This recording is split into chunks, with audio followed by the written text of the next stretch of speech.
Hey y'all! Finally have a stream for y'all this January. It's the very last day. It's almost February, or it's actually February already. Yet thank you so much for joining me, and yeah, I have an X-Men presentation as promised, and I'm really excited to share with you some observations. Now, I don't have a physical copy of an X-Men comic with me, although that would be great. I wish I had one prepared. I've actually not seen an X-Men comic in person, so I still have to do that. Yeah, I did rewatch all the movies, and I was like, well, I might as well share what I found. And I did try to watch the 1992 animation. To no avail. I did get distracted.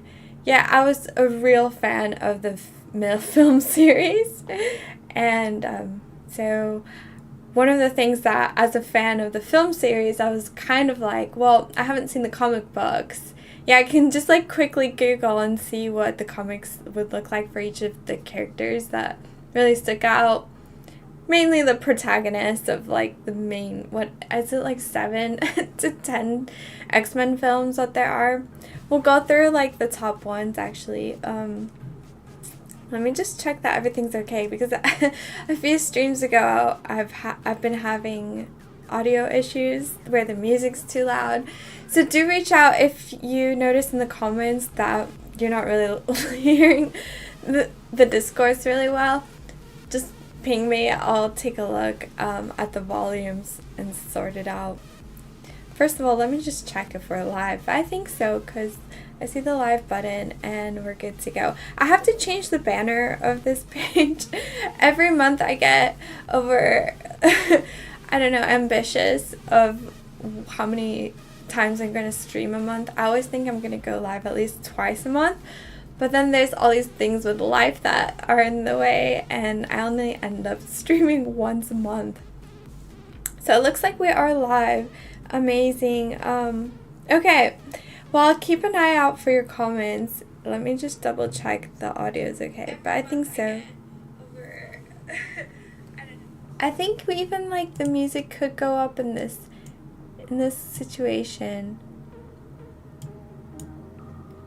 Okay, I think that's as far as I'll put the music up for now.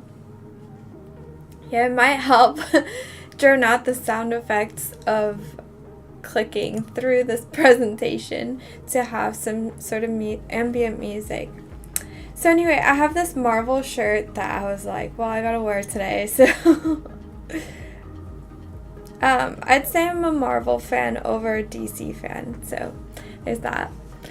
Okay, so X-Men, of course, we've got like the basically the characters who I would say are the most recognizable, although everyone has their own bunch that they really look towards when they think of X-Men. But yeah, now it feels a bit too loud, the music, so who knows? I think we're good. Okay, so we've obviously got X-Men here. Now there's a misconception about Wolverine that I think a lot of us might have had. I've included a sheet of like misconceptions, so we'll get to that point. But yeah, if you recognize most of these characters, I bet you would. Well, let's run through all of them so that you can be introduced to them if you're not seen it. Spoiler alert, we're going to run through like literally scene by scene of these films. So if you kind of want to wait for the spoilers until you've seen it, go watch it, have a movie marathon, and then get back to this stream and tell me what you think of these spoiler alerts. Because, yeah, I don't want to spoil it for you. I think it's amazing, and if you haven't already, go watch it. The thing is, it's been out for ages now, so I don't feel bad spoiling it. Like, we've all probably seen it, or if not, you have time to go see it, so.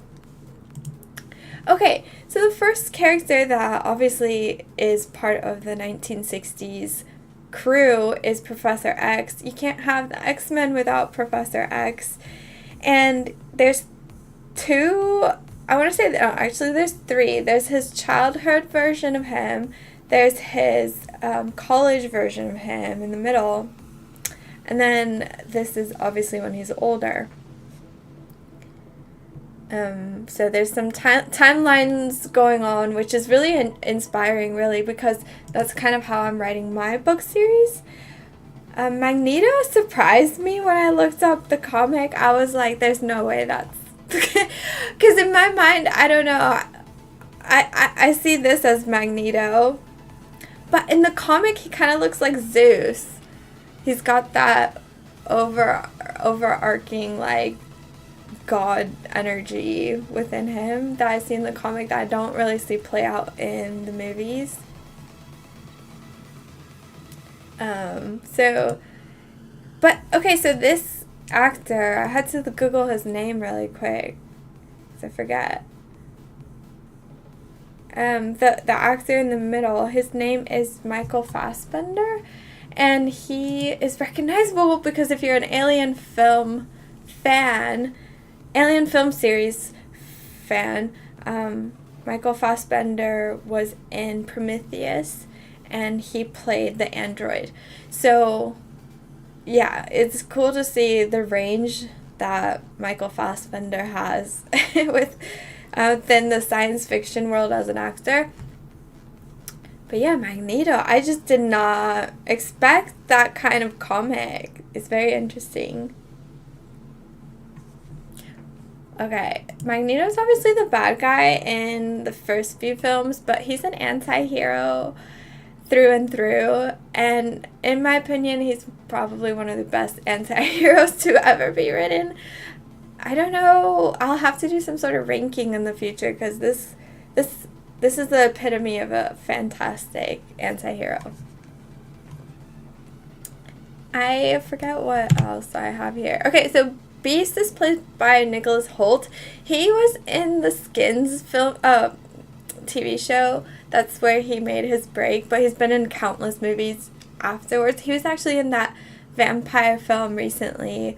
What was it called? It was like Dracula, Nicholas Hoult movie vampire. Nicholas Hoult movie vampire. Anyway, I was surprised at his role. Oh, Renfield. Okay. So yeah, he's done quite a lot of science fiction roles as well. But I'd say this is probably one of the most avant-garde film roles he's taken, because he obviously transforms into Beast, and that's mad. I think his real name is like Dr. Hank or something. One of my favorite actors, actually. He also played in the rendition of Tolkien, so he was J.R.R. Tolkien in the fictional biography that came out, I want to say mid-2020s, somewhere. Just kidding, we're in the mid-2020s. I mean the mid-2010s. Quicksilver is, oh gosh, what's his name? I'm going to say something Evans.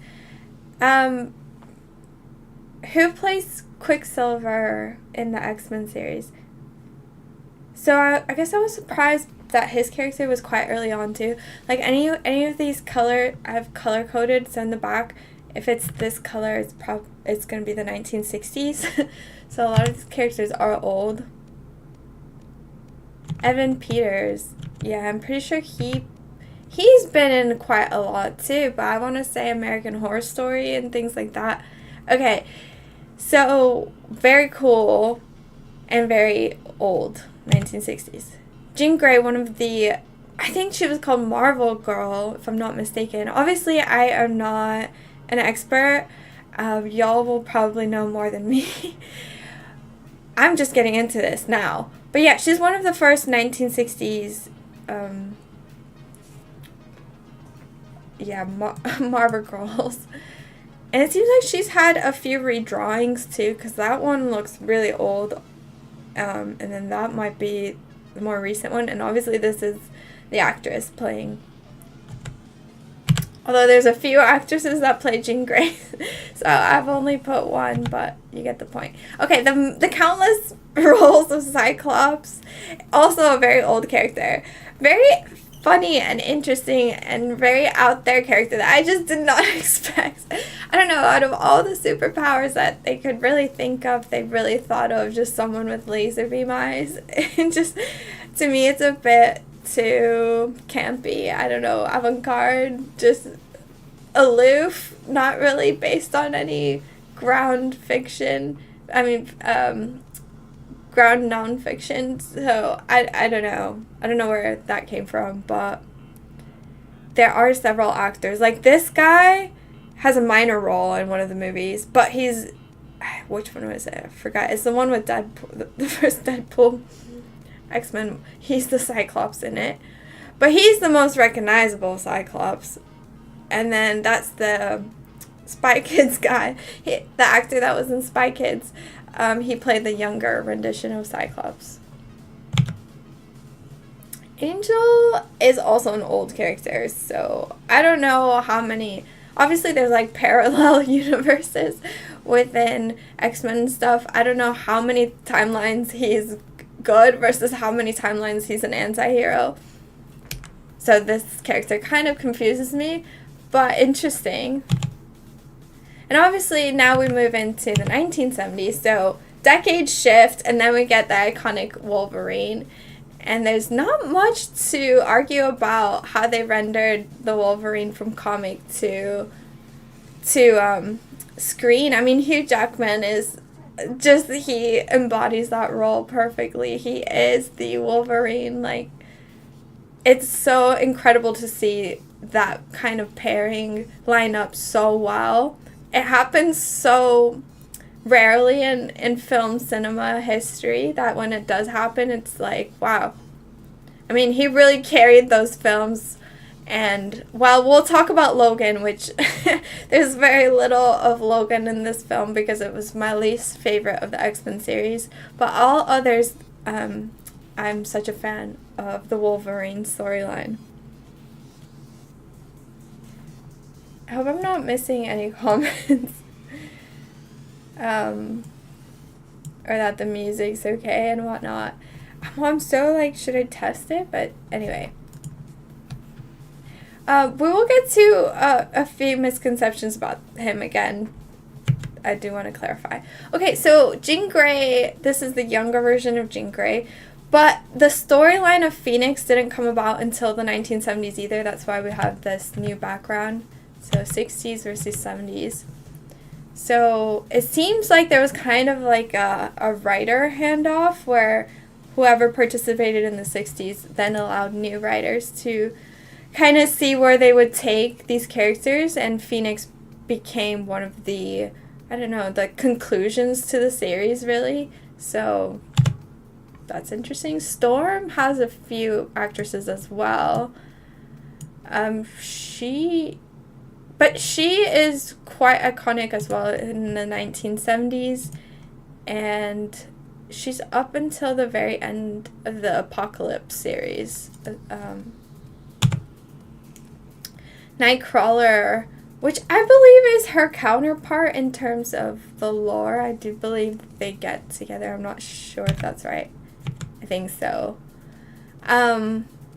Also played by several characters. The first rendition of Nightcrawler, I'm not a fan of, so I didn't even include him. I felt like it was just too tacky. Like, the costume and the makeup just did not look convincing. So when you kind of tell that somebody's wearing like a mask or a suit, it kind of falls apart. And when I saw the comic for Nightcrawler, I'm like, this comic is awesome. I mean, this character is great, and how badly did it transition to on screen, until this actor pulled it off quite well. And obviously it's because of the advancements in makeup and wardrobe and whatnot and VFX. Moira, I'm not sure if that's how I say her name, but she is obviously Professor X's love interest. She's also from the 70s. So if you go back to Professor X, mainly this guy, I like to think of the Professor X timeline in this guy's character. He's my favorite part of the Professor X timeline. It's when he's in college, he's giving lectures, and he's about to meet all these incredible gene altered mutants, and radically change everybody's life. He's also incredibly loaded, so he has this like castle that everybody can just hang out at. Okay, anyway, so he's awesome. He obviously has a love interest. Now, I guess the author, and obviously this is Stan Lee's work. Let me just talk about Stan Lee really quick. Okay, Stan Lee, I'd say like, one second. There we go. Yeah, I remember, like, I think he passed away in 2018, and around that time I was seeing murals up, because I was living in Chicago around that time, and yeah, I mean, I have the utmost respect for the creativity of creating, like, several comics and a whole universe based off your lore. I mean, that's so cool. And anyway, he passed away recently, 2018. I guess Stan Lee thought it would be a bit too predictable if Professor X ended up with Jean Grey. So what he did was have Jean Grey end up with Cyclops, and then Professor X instead ends up with a human Moira. And she kind of works for, like, I want to say the CIA or the FBI. I forget who she works with. And this is all happening in, like, what is it, the 1960s? Like, it's very, very cool and very interesting. We'll get to that. Okay, Viper, she reminds me of Poison Ivy. So she's also in the 70s, apparently. She is a, what do you call it? A villain. And, yeah, I don't know. Is Poison Ivy, like, a DC? Because we're talking about Batman here. So I want to say, yeah, I want to say Batman's DC and Poison Ivy would be DC. So this might be Marvel's version of, like, a Poison Ivy. Mariko is one of Wolverine's love interests because he obviously has several storylines. I think she's human. I don't really remember if she has an X gene, but I think she's human. Don't quote me on that. Mystique is Professor X's best friend. I think that's what surprised me the most out of the series, is like the lore of the best friendship of Mystique and Professor X.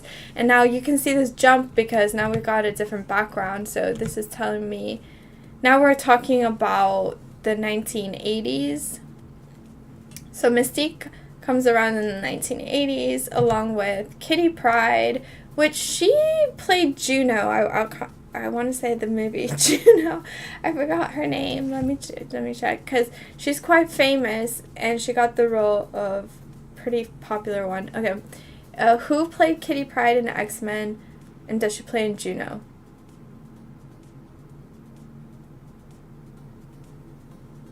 Yeah, Elliot Page. So you'll recognize her. She can walk through walls, kind of like a ghost power. Rogue, also 80s? 1980s we get Rogue. And she opens up the X-Men series for us, so she's quite an important character. But as you can see, she's quite far into the universe already. Psylocke, my favorite character. I think she's awesome. She's an anti-hero as well. At one point, she does have a neutral stance, but she gets converted. Dazzler is a pop star. Her name is Alison, which is incredible because I didn't know there was an X-Men with my own name on it. And apparently in the lore, she was born in February or something. So we have a lot of things in common. But she does kind of remind me of Taylor Swift. She does have a scene in one of the movies, and we will talk about that. Jubilee, she's quite famous too, the actress that ended up playing her. And yeah, William Strider is the ultimate villain. Well, not the ultimate. He's one of the top 4 or 5 villains on the human side. And he has the young character versus obviously the old. Yukio, you'll recall her from the movies, although I've never really seen what her comic looked like. Gambit, now we're talking about in the 90s, and Channing Tatum ends up playing him, but there is another Gambit in between. He's kind of only in there for one movie. I feel like this is a very out there power, like his power is to play with cards, and that's another like highly specific, just so unnatural, like heightened power that's like, oh, you're really good at casino cards. I don't know, it's really random, but I guess it works for their universe. Kayla Silverfox, she's interesting because she has some sort of hypnotic power where she can hypnotize you and put you under a spell of some sort. And then obviously we get Deadpool, which is in the 90s as well, and there's some crossover because he essentially ends up getting kind of like all the X-Men powers in one, at least in one of the movies. I forget what the upgraded X gene was, or trial test run by the government was, but yeah. So that's why he's in this universe, is because he's basically a project of the government. And then this would be the ultimate bad guy, is obviously Apocalypse. Now, why is he the ultimate bad guy? Because he basically wants to destroy the whole world, and he's the oldest X-Men to ever have existed. So he's kind of like one of those ancient pharaohs. I don't know if he's like insanely immortal, or the thing I think with him is like he has to transfer his consciousness every so often, kind of like how Voldemort operates. I don't know, it's like, yeah, some sort of transfer of his soul into another being or whatever. So they kind of thought of a lot here, so I thought, why not give it a go and see what we can think of. So, how are y'all doing? Hopefully well. I have some quizzes too that I thought would be interesting to take. Okay. So with X-Men comics, we've just gone through it, but let me go show you exactly what I mean by the eras, right? So the eras, well, I find it interesting that they've kind of nailed down the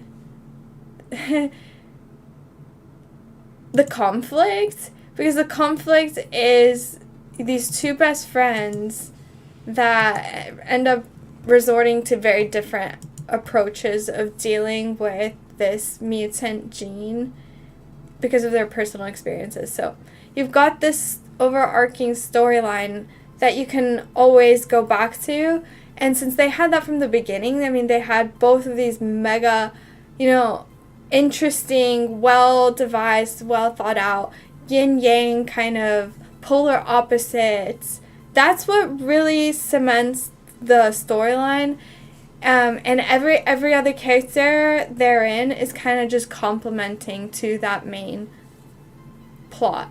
And that's what makes X-Men so amazing, that right from the beginning they got it right, which is so difficult to do. And I think they ended up even enhancing it better, as most of y'all would agree. So Wolverine is probably everyone's favorite character. He came in the 70s and kind of then took the spotlight, really.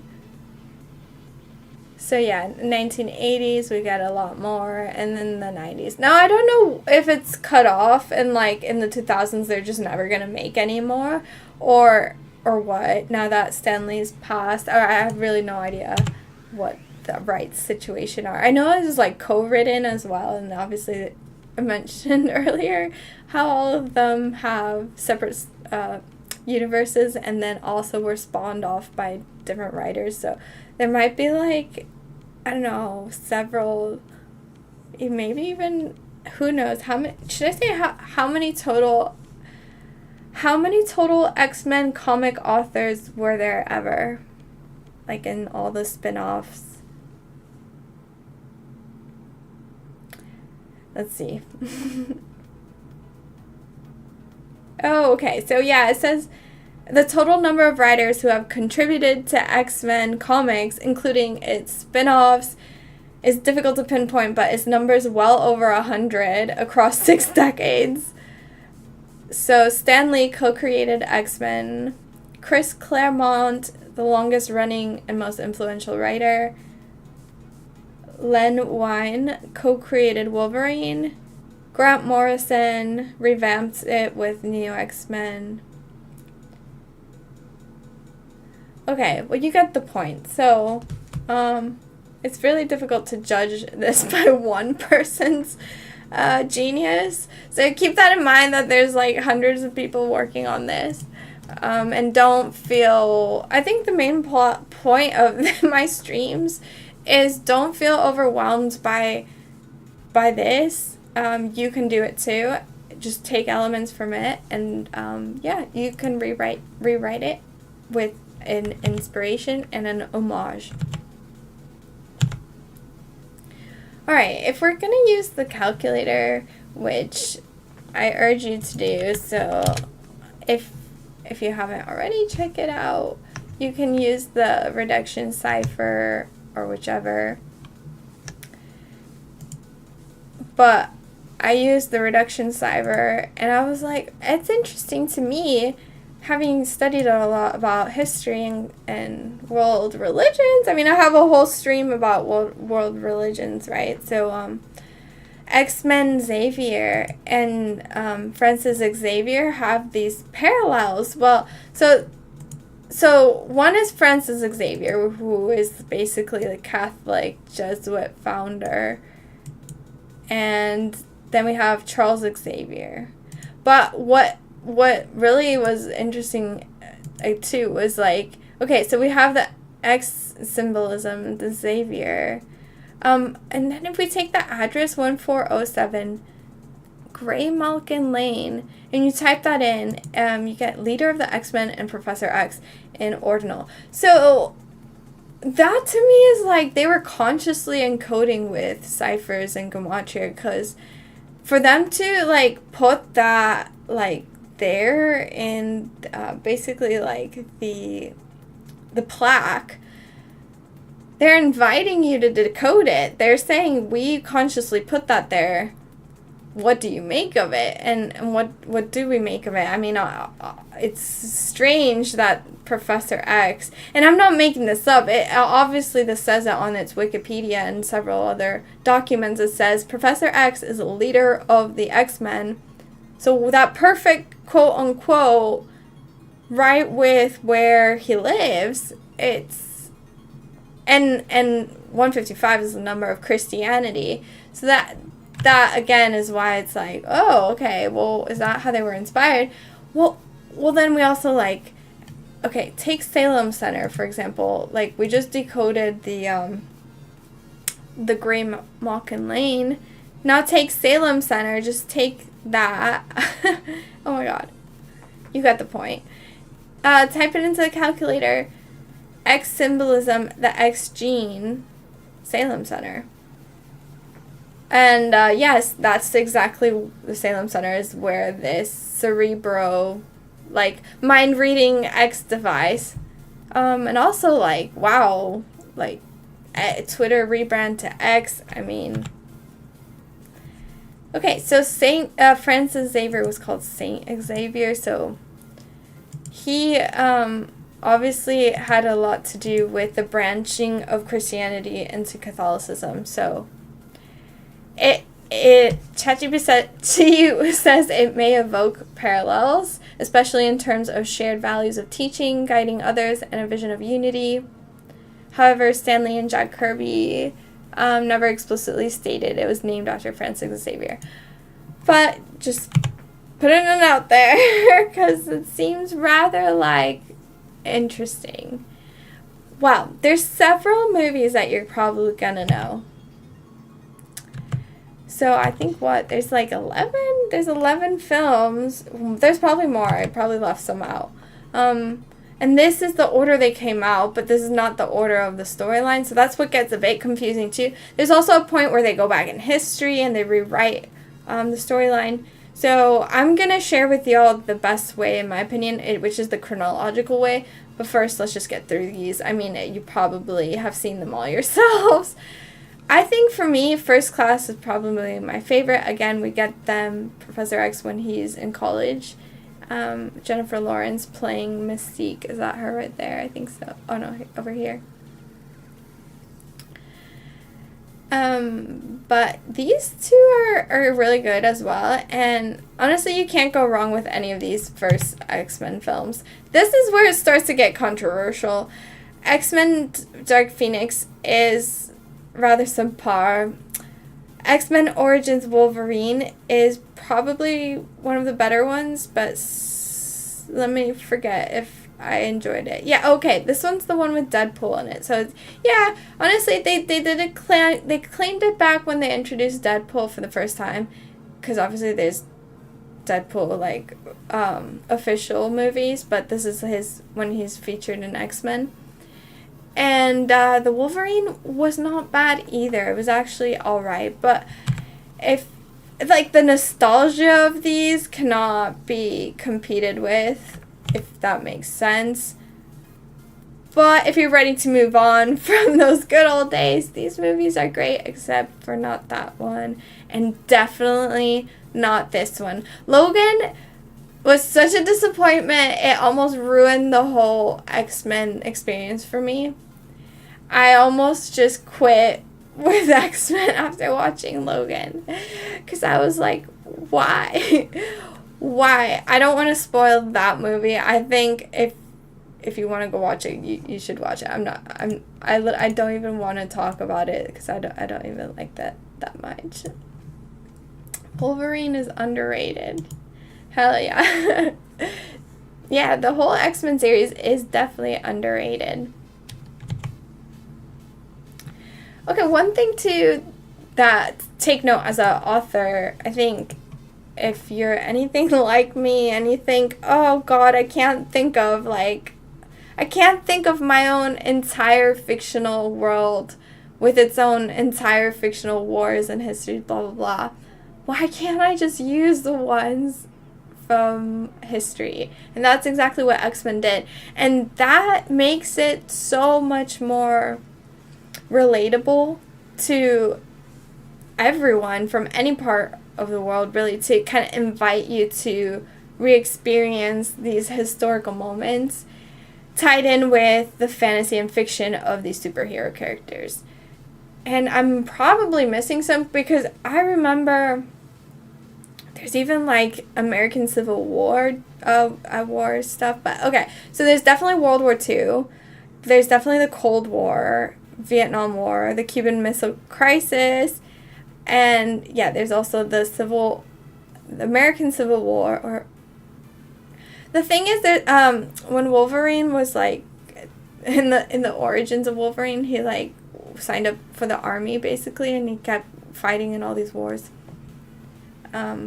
But yeah, take this into your own series and say, hey, well, how can my characters interact with these real life events? And it doesn't have to feel super dry or super old or super, you know, when you watch old war movies and you're just like encompassed by how grainy and depressing and drawn out and sincerely warlike these war movies are, and you're like, oh, why would I ever want to make a movie like that? Well, it doesn't have to be, and X-Men proves that because a lot of these are exciting. Like, they're rich in saturation.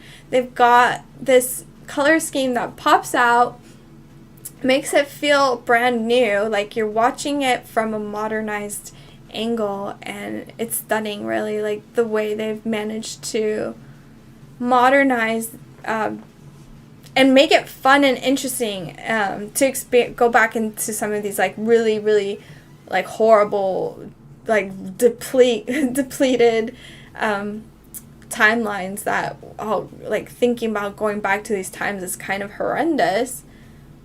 Will invite your audience to do it in a fun way, if that makes sense. Okay, I think I got that through. Okay, so here's the plot mix-ups that I was talking about. So, again, spoilers.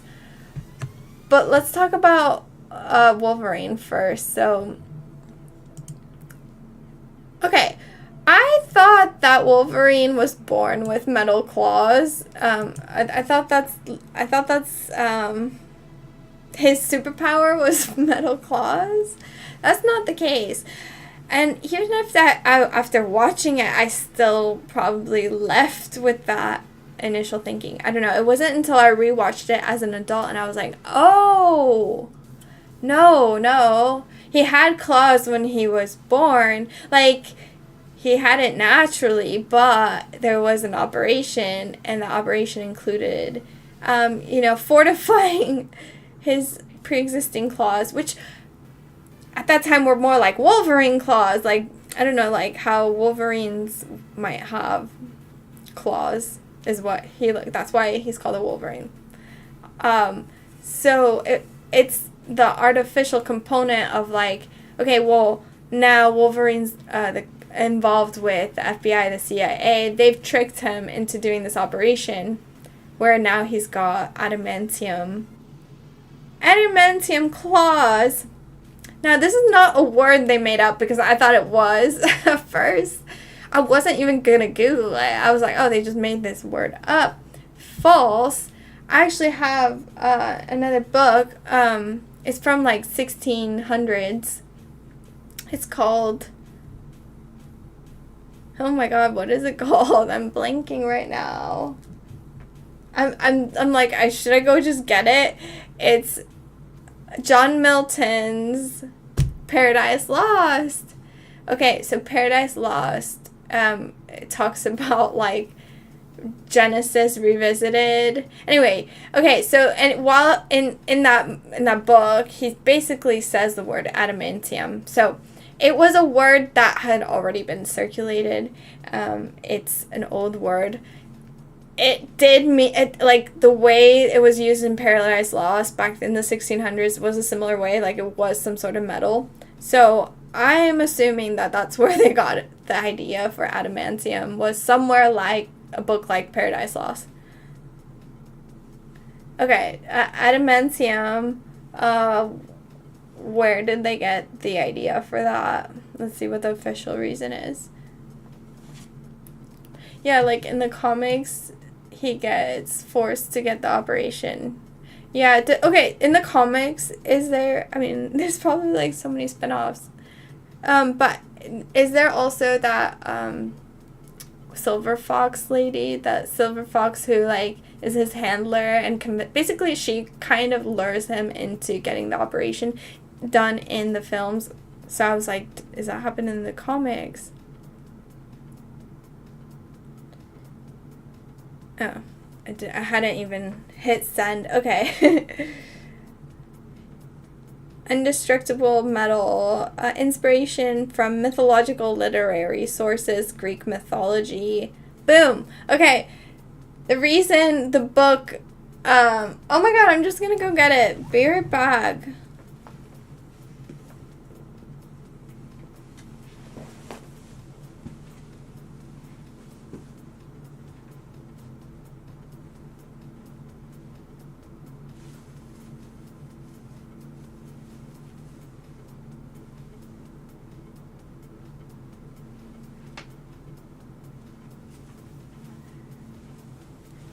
Psych, I cannot find it. It's okay. Well, anyway, I was geeking out about that because I was like, I can't believe they actually found, like the source of this adamantium thing. because it's an interesting plot twist, so that they've got him. Okay, so besides that, he also has healing powers, so he is immortal. And the whole plot of it is that they're trying to harness his power primarily because he does have this immortality that he can survive anything. So the other thing, the other reason why you need to know about adamantium is because the only thing that can kill him is an adamantium bullet. So there we go. Okay, so the other thing that confused me, I'd say, is that the actors that play Professor X and Magneto. So there are the kids. This is the World War II era. This is them in college in the 1960s, and then this is the early 2000s. And Mystique confused me too. I didn't know who like her pairing was or like who she's with. So apparently she grew up with Professor X, and then she basically like meets Magneto and kind of defects.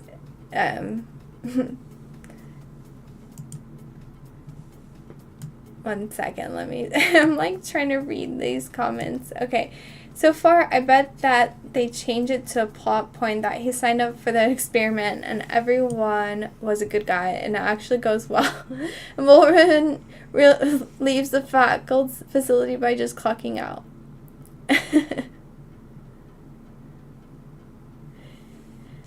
I bet they change it. You mean like in the future? You think that's how they'll do it? In the when they eventually redo all the films.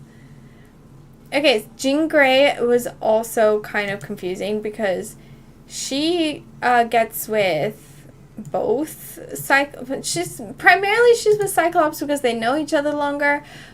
Yet, like, spoiler alert, the minute she kills Cyclops, she's, like, turns into this Phoenix version of herself. She can't really control her powers. And that's when she gets with Wolverine. But at that point, she's evil, so it's like, why would we even root for that relationship? But, hey.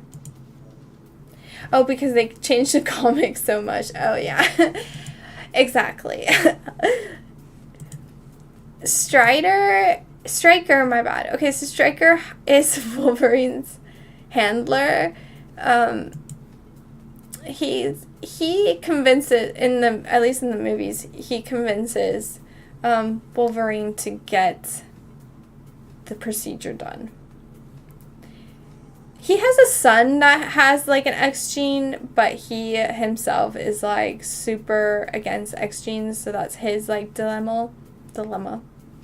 And Quicksilver, I thought was just like a throwaway character. Apparently, he's actually Magneto's son. So another spoiler alert that he is the evil guy's son. Kind of like a Star Wars moment there, where in Star Wars we got Luke Skywalker. Who's this? Oh my god! In Star Wars, you have Darth Vader and Luke. Is it? Am I actually gonna have to Google this? I have to. Okay, who in Star Wars? Who is Darth Vader's son? Is who? Yeah, Luke Skywalker. Okay, I was like, what? Oh, that's what confused me. Okay, Darth Vader's real name is Anakin Skywalker. Okay, anyway, so it's giving like. And Darth Vader versus Luke Skywalker vibes, like him being Luke Skywalker and Magneto being Darth Vader.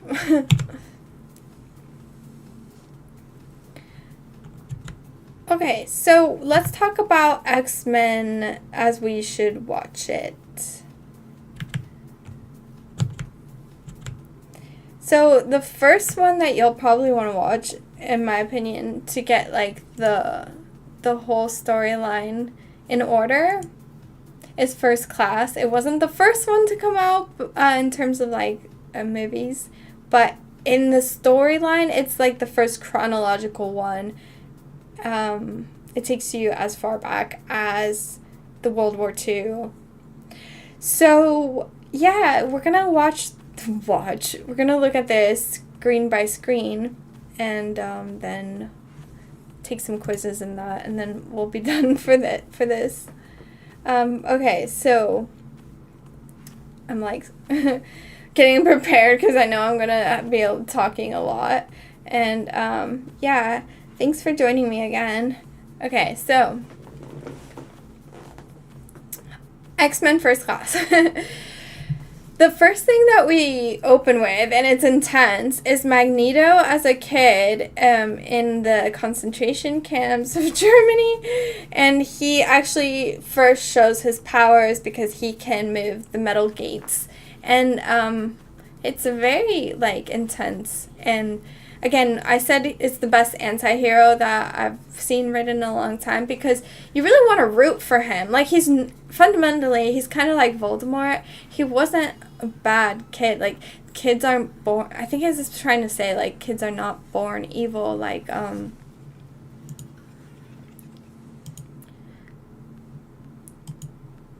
so Magneto was a kid at once, and he actually was, like, here they are in the same area together, right? So this is his older version. Oh my gosh, what did I just do? This is his older version and his younger version. So when he was a kid, he has obviously damaged. Like, furthermore, so now that they, basically the bad guys have, found out about his ability, his X gene, because he can move metal. Now they're just, like, taking it up a notch and kind of, like, putting his family at risk until he shows that he does even more, which obviously that's the start of his villain arc. And right away, that's the first thing you see. So if you're ever, like, wondering, oh, where should I start my story? A good place to start is give us that villain story arc right away. Let us feel for the bad guy, and we'll be like, gotta know more. Like, where does this go? And okay, so on the flip side, and again, this plays into, like, the historical era so well, is like we get Germany, and then we also get England, mid-1930s, 1940s, and this is Professor X's storyline. Like, he's actually quite wealthy, and he meets Mystique. She kind of just appears in his living room because she's an orphan, because she could camouflage. That's why she has the blue skin, blah, blah, blah. They become best friends. He basically adopts, his family adopts Mystique, and they grow up. She becomes Jennifer Lawrence, one of the most iconic roles. Again, she ends up in the Hunger Games. So this is, I think, before the Hunger Games. But anyway, this is kind of like their superhero version. Hey guys. X-Men First Class was surprisingly good. Heck yeah. That's the thing. It is. Because it takes you through so many story arcs, places. Okay, so let's go scene by scene because we got more. So if you even want to ramp it up more, now we're getting into, like, world politics even further. So again, this is the 1960s now, and we've gone from World War II to now the Cold War, and basically the Cuban Missile Crisis. And so here we are now with Professor X and Mystique, older now in college, and they're still best friends, and the inciting incident's not really happened yet. And what I mean by that is, like, their lives are fine right now until what happens is now you go on the POV of a CIA agent, which is Moira, which I talked about earlier. She's now going to be Professor X's love interest. So instead of Mystique, while they share that friendship, he ends up with her. So that's why the movie suddenly flips to her point of view, and she's kind of like a detective. She's playing an inside job role, disguise for the CIA. I don't know. I forget which exact department she works for. and she's noticing that there's these X-Men, and she's like, what is going on? I need to call somebody. I need to find someone who knows about these X-Men. Well, it just so happens that Professor X in Oxford in England, on one of his college days, is like giving a lecture on his research on the X gene. And Moira's like, perfect, let me go to England, because she's obviously American. And so she's like, okay, I need to talk to this guy. And so she starts talking to him. Little does she know that he also has this X gene, right? So he gets hired by the American government. Now, at this era, like, the American government is positive. Like, they're good. Like, they're collaborating with the X-Men. I don't have any complaints about this at first class, but I have only seen it once. Magneto's character development was amazing. What do you like about it most? I dare I say I could cry about his character, but we'll talk about it. Okay, I liked how they wanted to kill Banshee, but failed. I don't actually remember that character. Let me look it up, because I don't remember.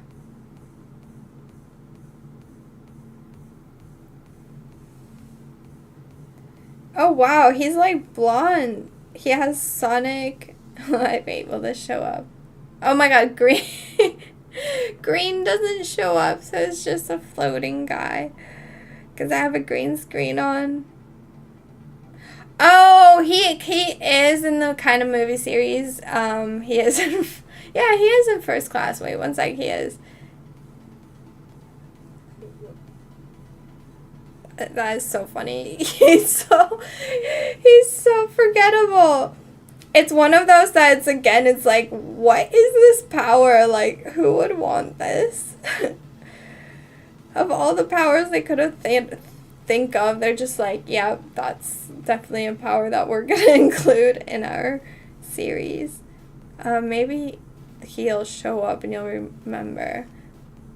So this is Banshee. He has, like, sonic powers, like, he can fly. And that's why they almost murk him, because they, like, push him out of a window to get him to fly. Yeah, they weave in the real historical narratives with the story, exactly.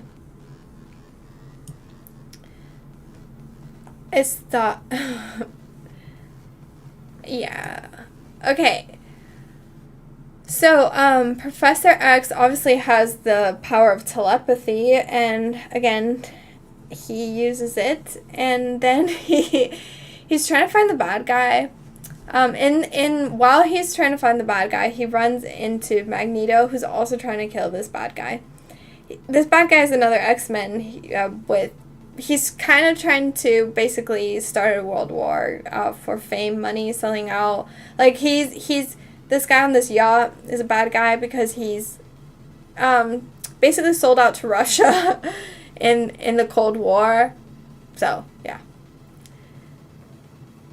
They never used Azazel after this movie. They just killed him off, which is stupid, but he did show up. I don't remember that one either. Azazel, First Class. Oh, yeah, I do remember him. Oh, I do remember thinking, like, he is awesome. Because, like, just the color scheme that he's... Oh, man, this is not a good photo. I want to get, like, one where he's in action or something.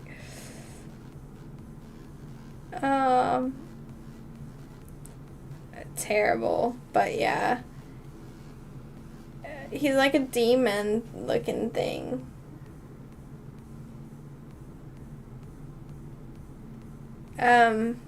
He's a bad guy in this, yeah. They don't use him again. Although they did really good with his wardrobe and makeup. The Red Demon, Nightcrawler's father. I didn't know that was his father. All right, here with the lore. Thank you. That exactly.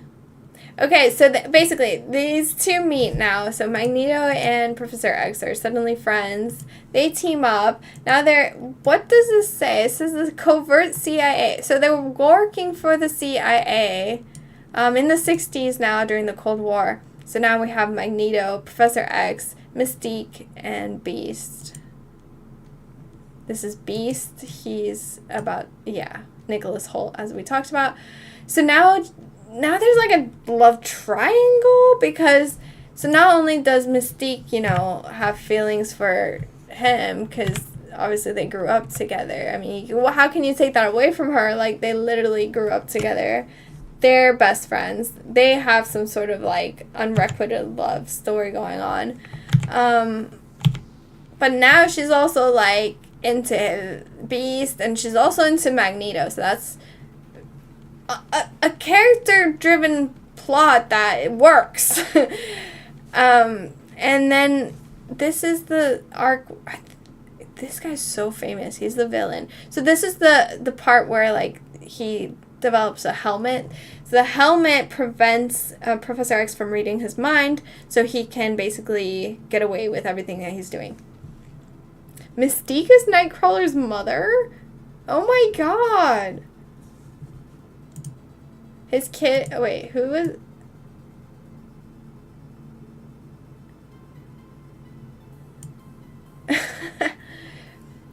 I didn't know that. That's interesting.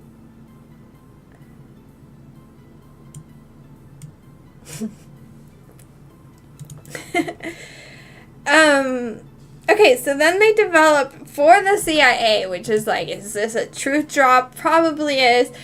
They developed the Cerebro, which is just Spanish or Latin for brain. So he's using this like tethered AI super quantum computer VR experience, and he's basically trying to look for other X-Men. So this is the fun part where he's like, now he's kind of also doxing them. Like, he can echolocate where these people are, which is pretty intense. The helmet made me feel heard.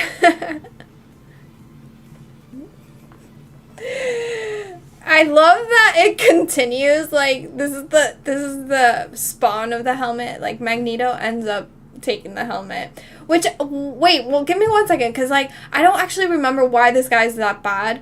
He has insane X-Men powers, which are underutilized, too. Like, you don't really find out that he has, like, insane powers until later. But he really does. And I forget what his name is. So, let me see. So, the bad guy in X-Men First Class, the guy who I think is played by, is it something like Kevin Bacon or something? Who plays that guy?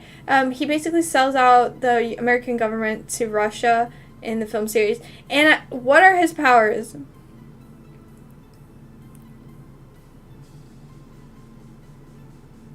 Because I don't really know why the heck Magneto even cared that much about this guy.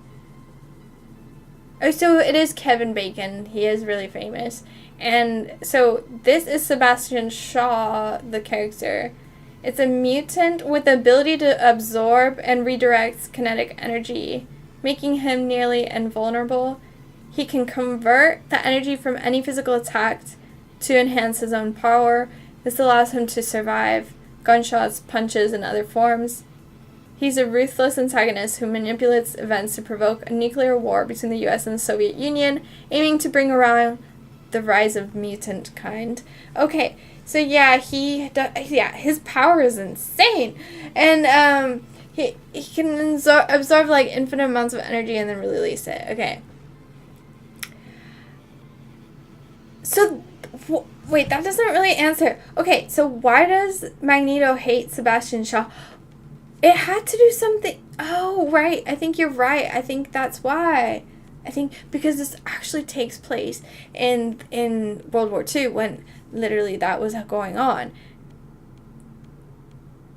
Magneto hates Sebastian. Okay, so Magneto, which again, the whole reason like they're all like in the same this timeline now is because him, Magneto, and Professor X both hate Sebastian Shaw. So the reason Magneto was even after him was because Shaw was actually a Nazi, you're right, and Shaw was involved in the horrific treatment of Magneto, who was a young boy at the time. Shaw killed his mother right in front of him. What the heck? So, I guess what I didn't realize was that Kevin Bacon was the first guy, the guy that played the really bad guy in the beginning.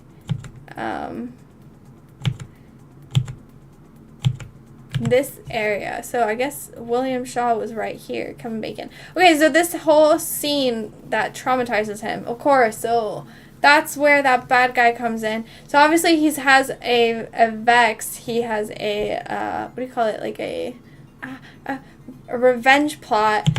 So Magneto has a revenge plot specifically targeted onto Sebastian Shaw. Makes sense. Professor X, whilst does not have such a personal hatred, is more so hired by the CIA to take him down to help Americans, if that makes sense. Kevin Bacon killed Magneto's mom. That's how he unlocked his powers, right?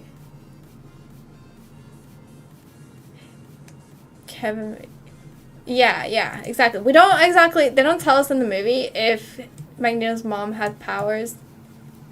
I wonder if she did. But anyway, they ruined Mystique in the recent comments by making her and say she turned into man. Oh my god, really? I felt that they ruined Mystique for good when they... I don't know. I don't really like that she ends up with Magneto, to be fair. They did a good job of actually not making that obvious. It took me a minute to connect that Kevin Bacon was a dude because he doesn't age. Oh, he doesn't age. Okay, that would make sense. Because in my mind, I'm like, yeah, no, he's got to be like 20 years older. Okay, so this guy doesn't age either. Shaw basically tortured Magneto to make him unlock his powers. Yeah, correct. Secret mullet man. MK Ultra. You guys are on it. Thanks so much for joining me. I can't even like find these usernames. But I'm like moving around things trying to find it. Chat, here it is. Also. Okay.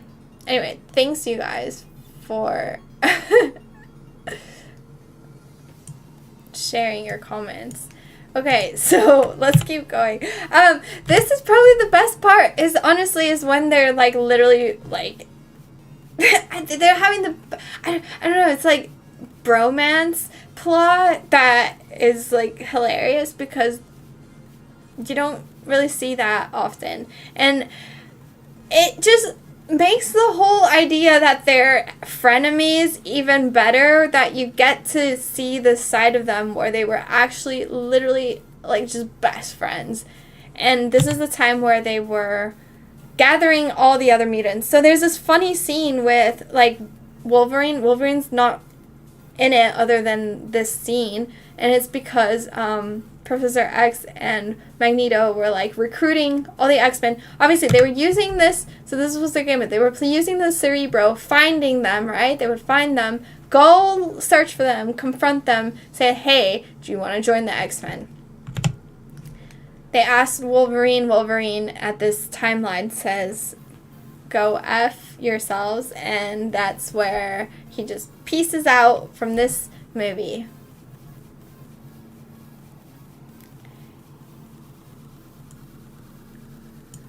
Okay, and another funny part is where like the X-Men that they do get like on board now start naming each other. Like this is where the lore behind their names, because they're kind of like showing off their skills, and they're like, haha, what should you be called?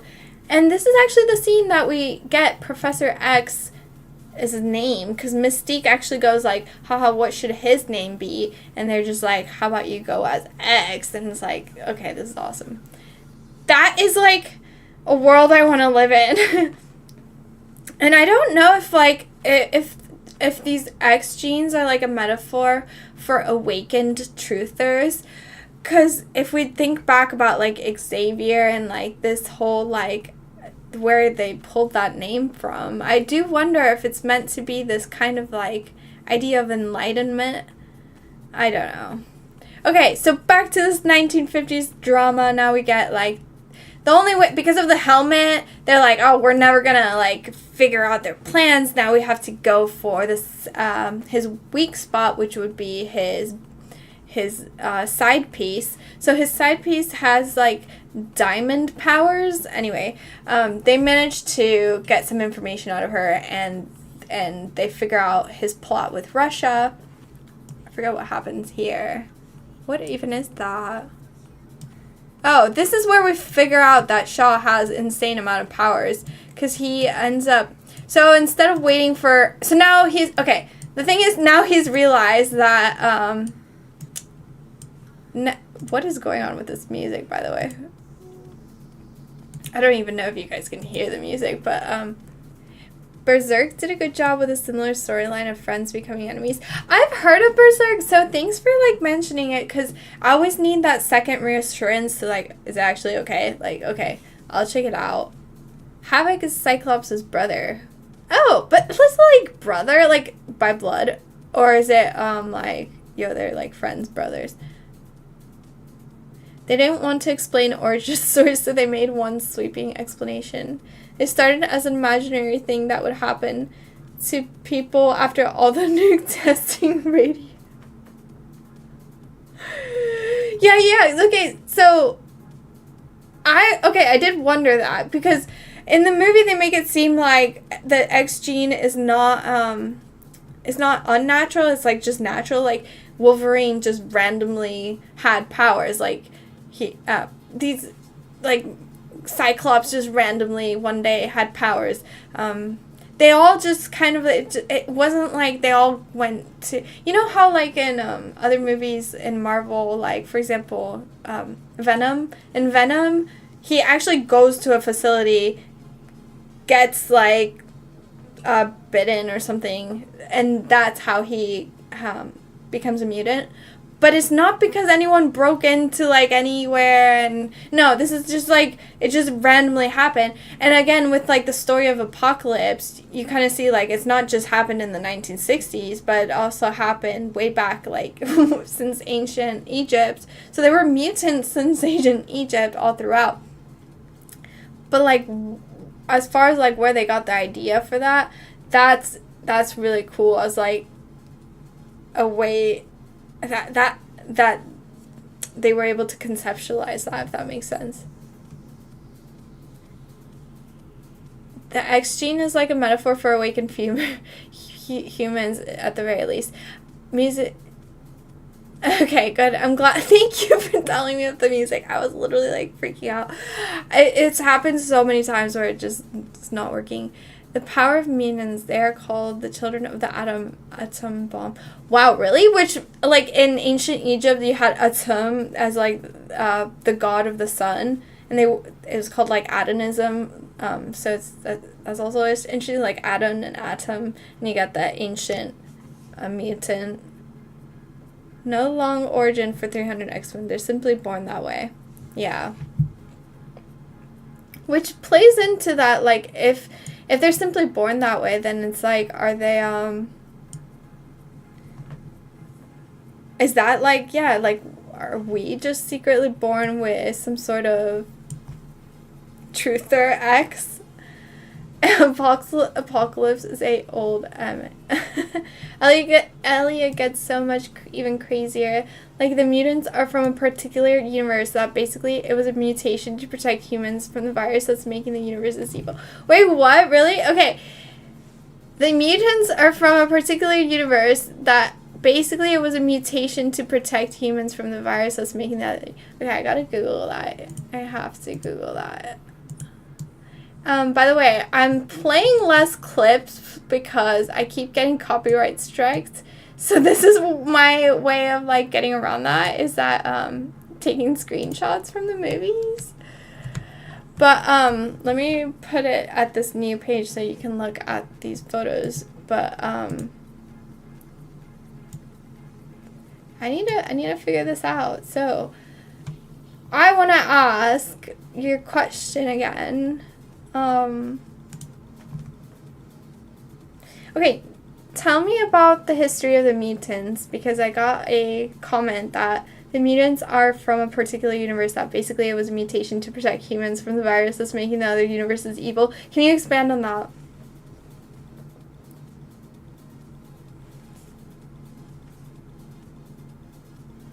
It's a blend of X-Men comic lore with alternate or fan-based interpretations. So, okay, in Marvel Comics, mutants are humans who possess the X gene, a genetic mutation that grants them powers. Mutants have existed for centuries, but their emergence becomes more notable in recent times. Okay, the X gene is seen as an evolutionary step for humanity. Okay. From what you mentioned, it sounds like you're referencing a multiverse scenario in which mutants were created to defend against a destructive threat, such as a virus or an evil force. While this isn't part of the mainstream X-Men lore, Marvel does explore similar concepts. Mutants as a response to... Okay, so yeah, so is this like an alternate Marvel multiverse? They had a mutant... Yeah, mutant characters evolved to combat cosmic events like the invasion of evil alien races or endless viral plagues. Wait, oh my god. Whoa, wait, okay. See, we always fear like they're gonna make like zombies, but that's a plot twist that they would make like basically like an Avengers of random people with new mutant powers to basically go against some like what evil alien races. Apocalypse was a retcon of what is a retcon? Is that okay? May you let me know what a retcon is? I've never heard of that. Sorry. Okay, of mutant history, atom bomb was the impetus of the origin of mutants in the 60s, but the later iterations went further back in history. Got it. Apocalypse, yeah, he was like a 90s or 80s or 90s character, so I see what you mean. So like in the 60s, that's how they like explained it, and then they kind of like got it, okay. At least they didn't go down the Star Wars route with their midichlorians. Yeah, I know what you mean. I wouldn't have known what you meant 10 years ago, but I had to rewatch it. And I also stood there and I was like, did they get that from, like, mitochondria? Because, like, there's, like, that word in, like, science, and it's, like, oddly familiar. And it seems like that's kind of where they ripped it off from, this weird, like, rogue biology term. Retcon is short for retroactive continuity. Thank you! Newsflash! I just learned a new word. A term used in comics to describe a change in revision. Got it. Retcon. Thank you. He was a mutant germ come to life. Okay. This is the best part of X-Men First Class. The freaking castle. I mean, it's better than the Hogwarts castle, almost, if not, actually. Why? Because it's like, I don't know, it's fortified. Like, in the basement, they can basically blow off as much supernova stardust as they wanted to. I'm pretty sure they have, like, an area where, like, the ceiling opens up, right? And, like, because they have a spaceship, so... I'm pretty sure it hides a spaceship. It's just, like, got so much room. And I don't know, what's the explanation? Do you guys know of, like, why Professor X is so damn rich? Another thing is, like, he's British, but, like, why does he live in the United States? Like, this castle is in the States, right? Like, I'm not mistaken that. Let me see. And by the way, reconstruction is a retelling of the story in a later continuity. Oh. Okay, can you tell me why Professor X is British, but he randomly has this giant castle in somewhere in America? Is Bruce Wayne's mansion? Is that actually true? Who's Bruce Wayne? Is that not DC? Okay, in the X-Men comics, Professor Charles Xavier is actually American? What? And not British. However, his background and his iconic mansion is located in North Salem, New York. Right, we just decoded that earlier, okay. Which might cause some confusion. Okay, Professor X was born in New York City. He grew up to a wealthy family. His dad was a scientist. His mother was a respected individual. And he inherited a large portion of his father's fortune. The Xavier Mansion doubles as his school and headquarters. So why in first class do they put him like in Oxford, and is he not in England? He's not British. I swear he has a British accent in the movies.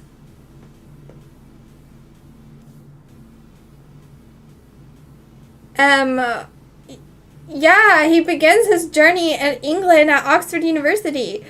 Wait, why? The filmmakers okay. Alright. The filmmakers chose to place a young Charles Xavier in England, likely to give the character a more cosmopolitan intellectual feel, especially in terms of his education. It also helped as a contrast to Eric.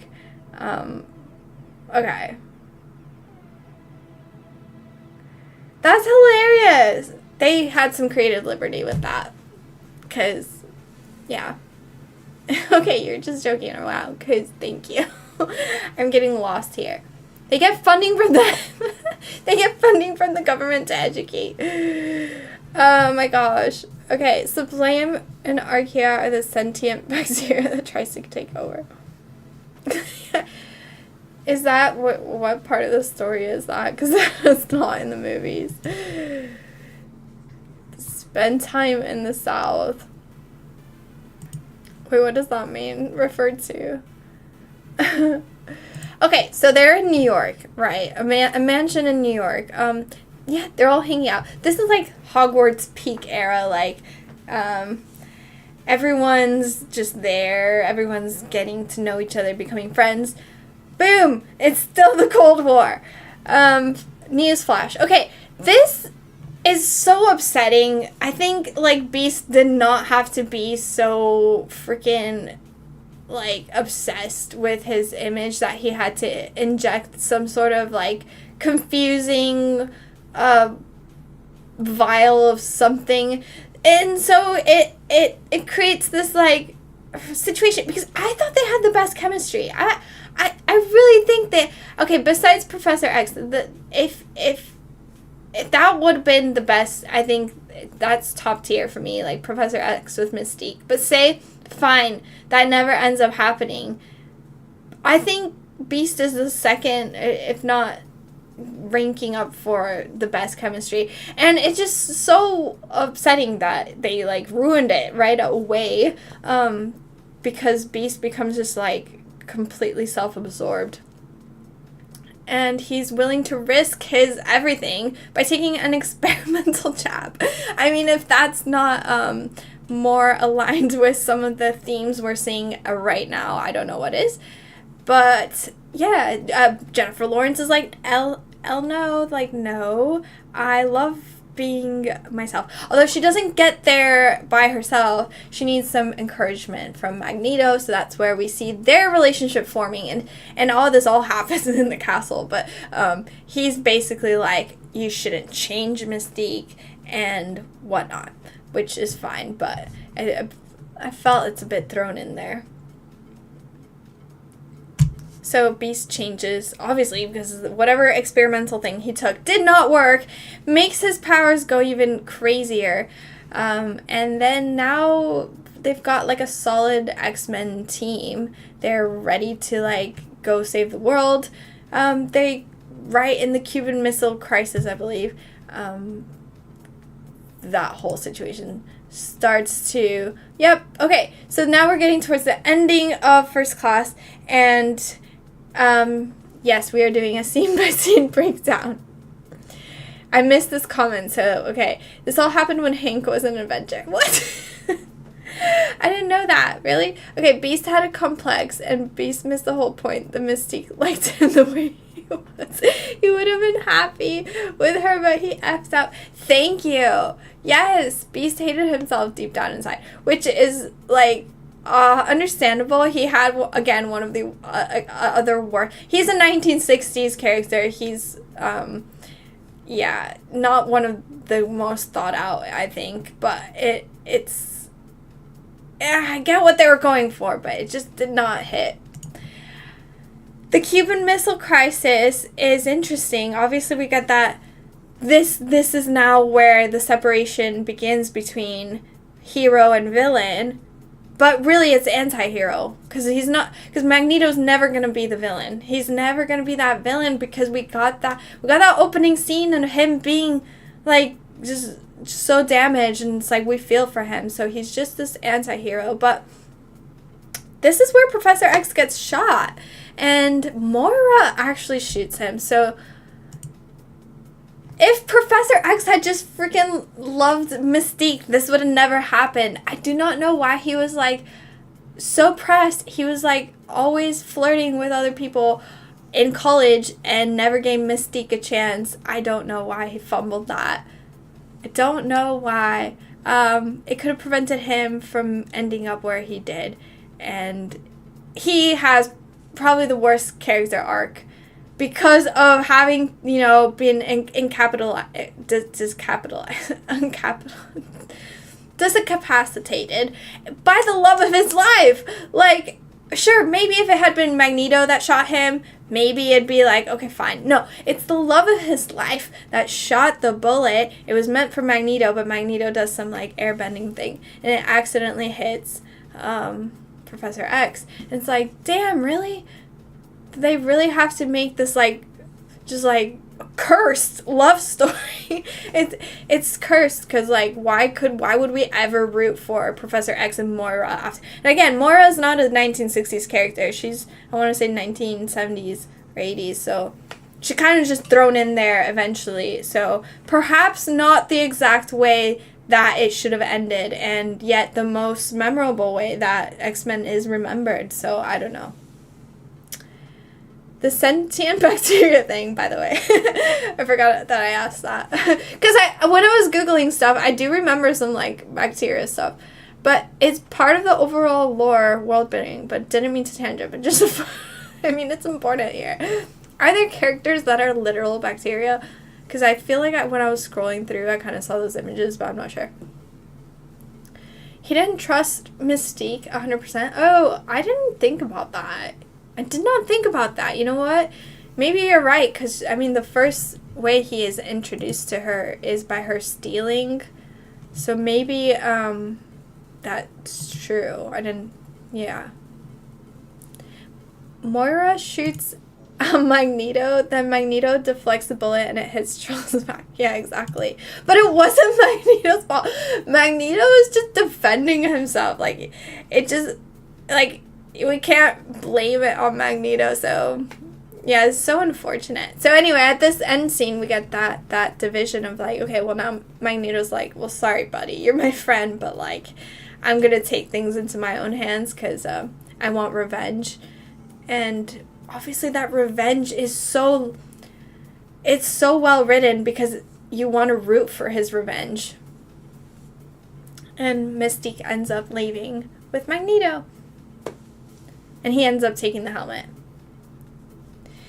He was a football star in high school, but his powers gave him a huge advantage, so his academic career was his way of relevance. Beast, I mean, not Charles. Well, Charles too.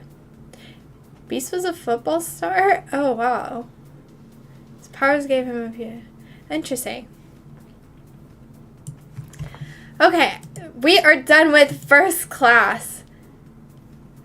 You've made it. Yay, now we get into Wolverine Origins, which is equally exciting. I love this story. Okay, so some new characters. We're gonna get the story of Cyclops, Stryker, Gambit, and Deadpool, and Wolverine. I did think that was kind of like of Charles to blame Magneto, but at the same time, it was more metaphorical that like the entire show is Magneto's fault. Yeah. Okay, Wolverine Origins is the part where you get the handler situation, and again, so well written because it's so true. Handlers are so real. They're so real. And it's amazing that like we're getting this like government funded comic and movie to like show us that this is actually real. So they're telling us in movies, but a lot of people don't click and they think it's all fiction, but it's not. This is actually, they're taking real world situations and putting it through fictional characters like Wolverine. But basically the first part you gotta think about with Wolverine is that he has a brother, right? So that dilemma of like, okay, so what ends up happening is you see Wolverine as a kid. He has those claws, like they're not the metal ones yet, right? He ends up killing his dad on accident.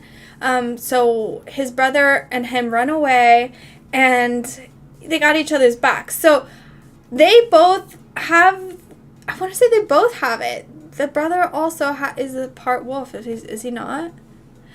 So they're both immortal as well. I can't remember if that's the case, but Wolverine definitely is. And you see the brothers kind of enlisting in the army and using their powers to go through each of the wars. So basically you're going from, it's either Revolutionary or Civil War here, to the Vietnam War, to some sort of made-up war. And this made-up war is about the adamantium.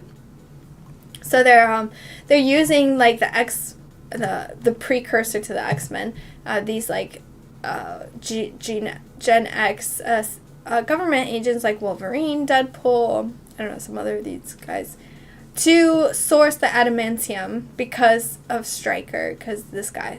So he works for the government. He's basically asked these guys to go find this adamantium. They've done it, but they don't know why they've done it. They don't know what this metal is. Only he knows, but that's just setting up the story.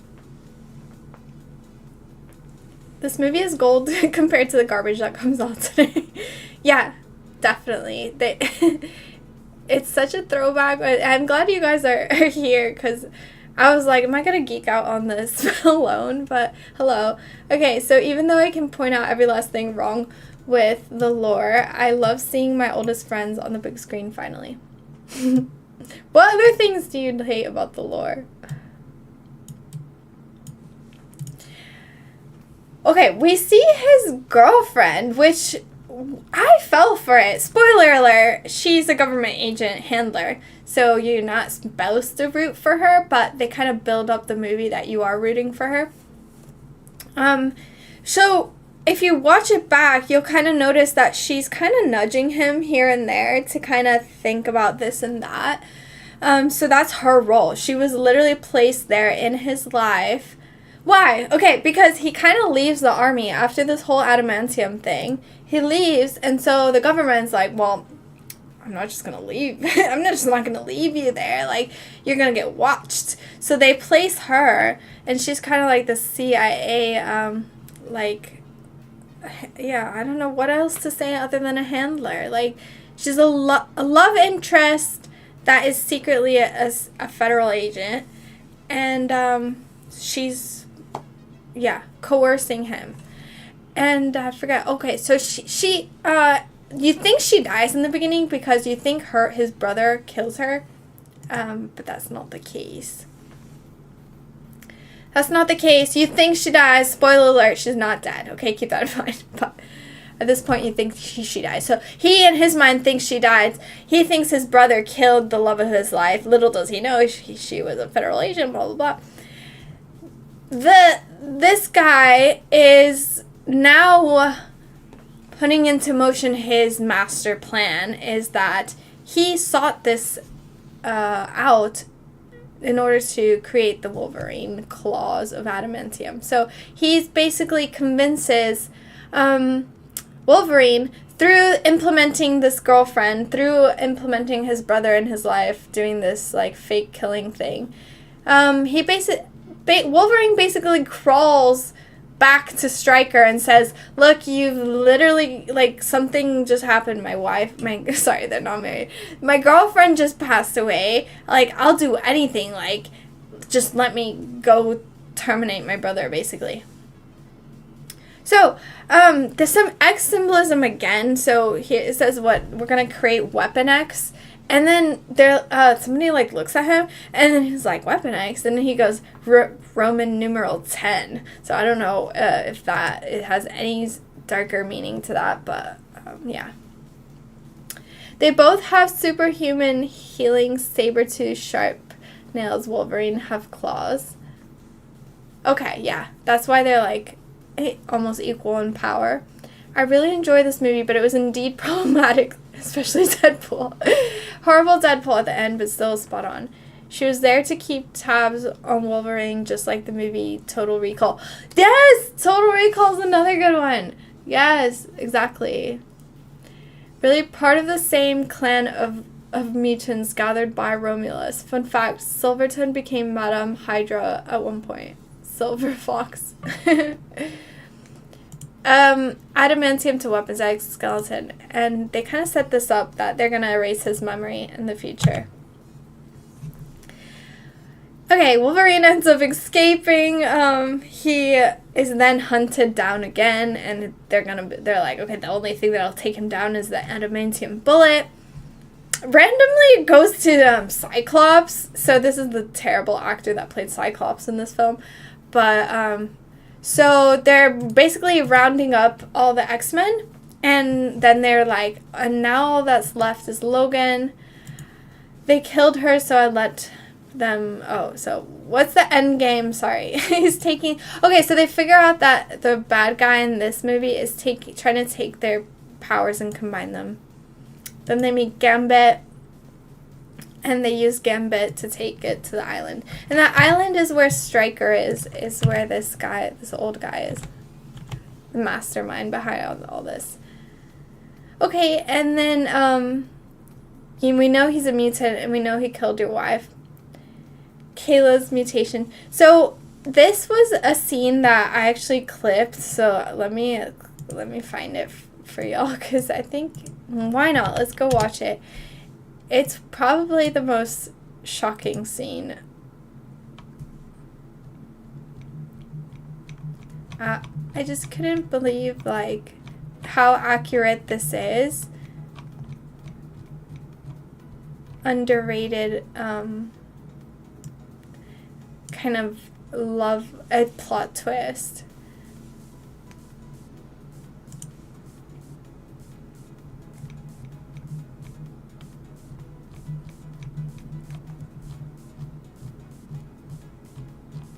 Okay, here it is.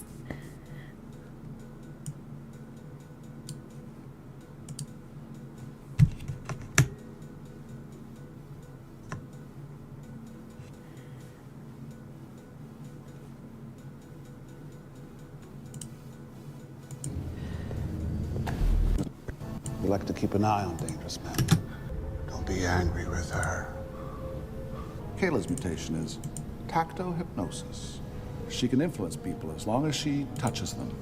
Quite a useful tool in a seduction. It was never real, my friend.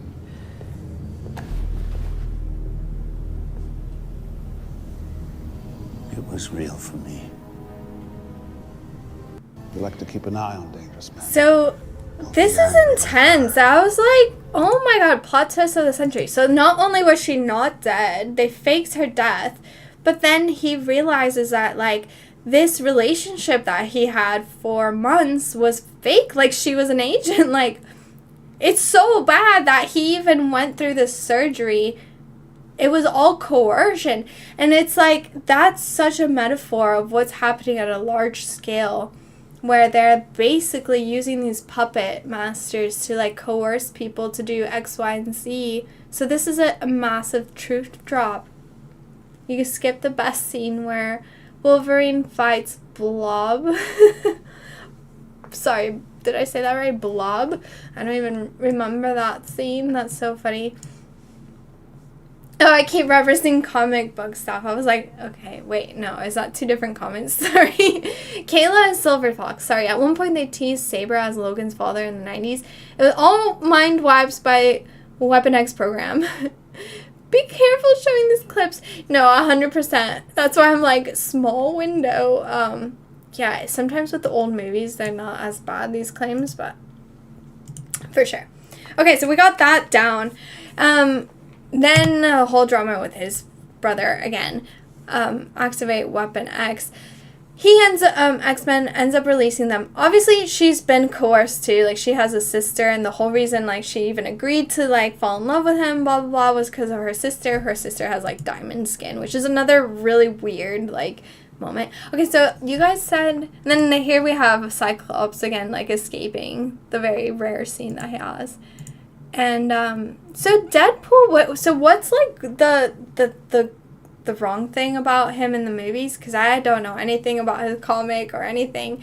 Because in the movies they make it seem like he's like kind of robotic in a sense. Like there's somebody in the Stryker is in the like the back room here, and he's kind of moving him like with kind of like a remote control. So I don't know. It made it seem like something like they gave Deadpool basically like all like they gave everybody's powers to Deadpool, and then they gave him some sort of like remote control. I don't know. That's what I got from it. So anyway, he's kind of like the bad guy that they have to terminate. And then you get the whole like, oh, brothers helping each other out, but like they still hate each other.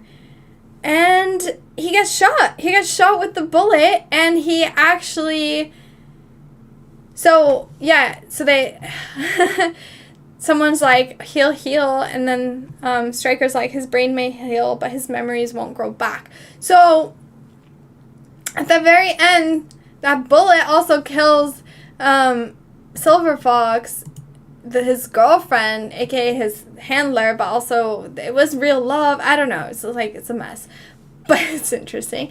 And it's a title in this like bittersweet sadness is that now Wolverine won't even remember her because like she's literally just dying in front of him, and because he's been killed and his memories has killed. Sorry, he's been shot by the bullet, so his memory has been wiped. He now doesn't even remember her, which is this bittersweet like sad, deplorable ending that just doesn't end well, and that sets the scene for like how terribly his other relationships are gonna end.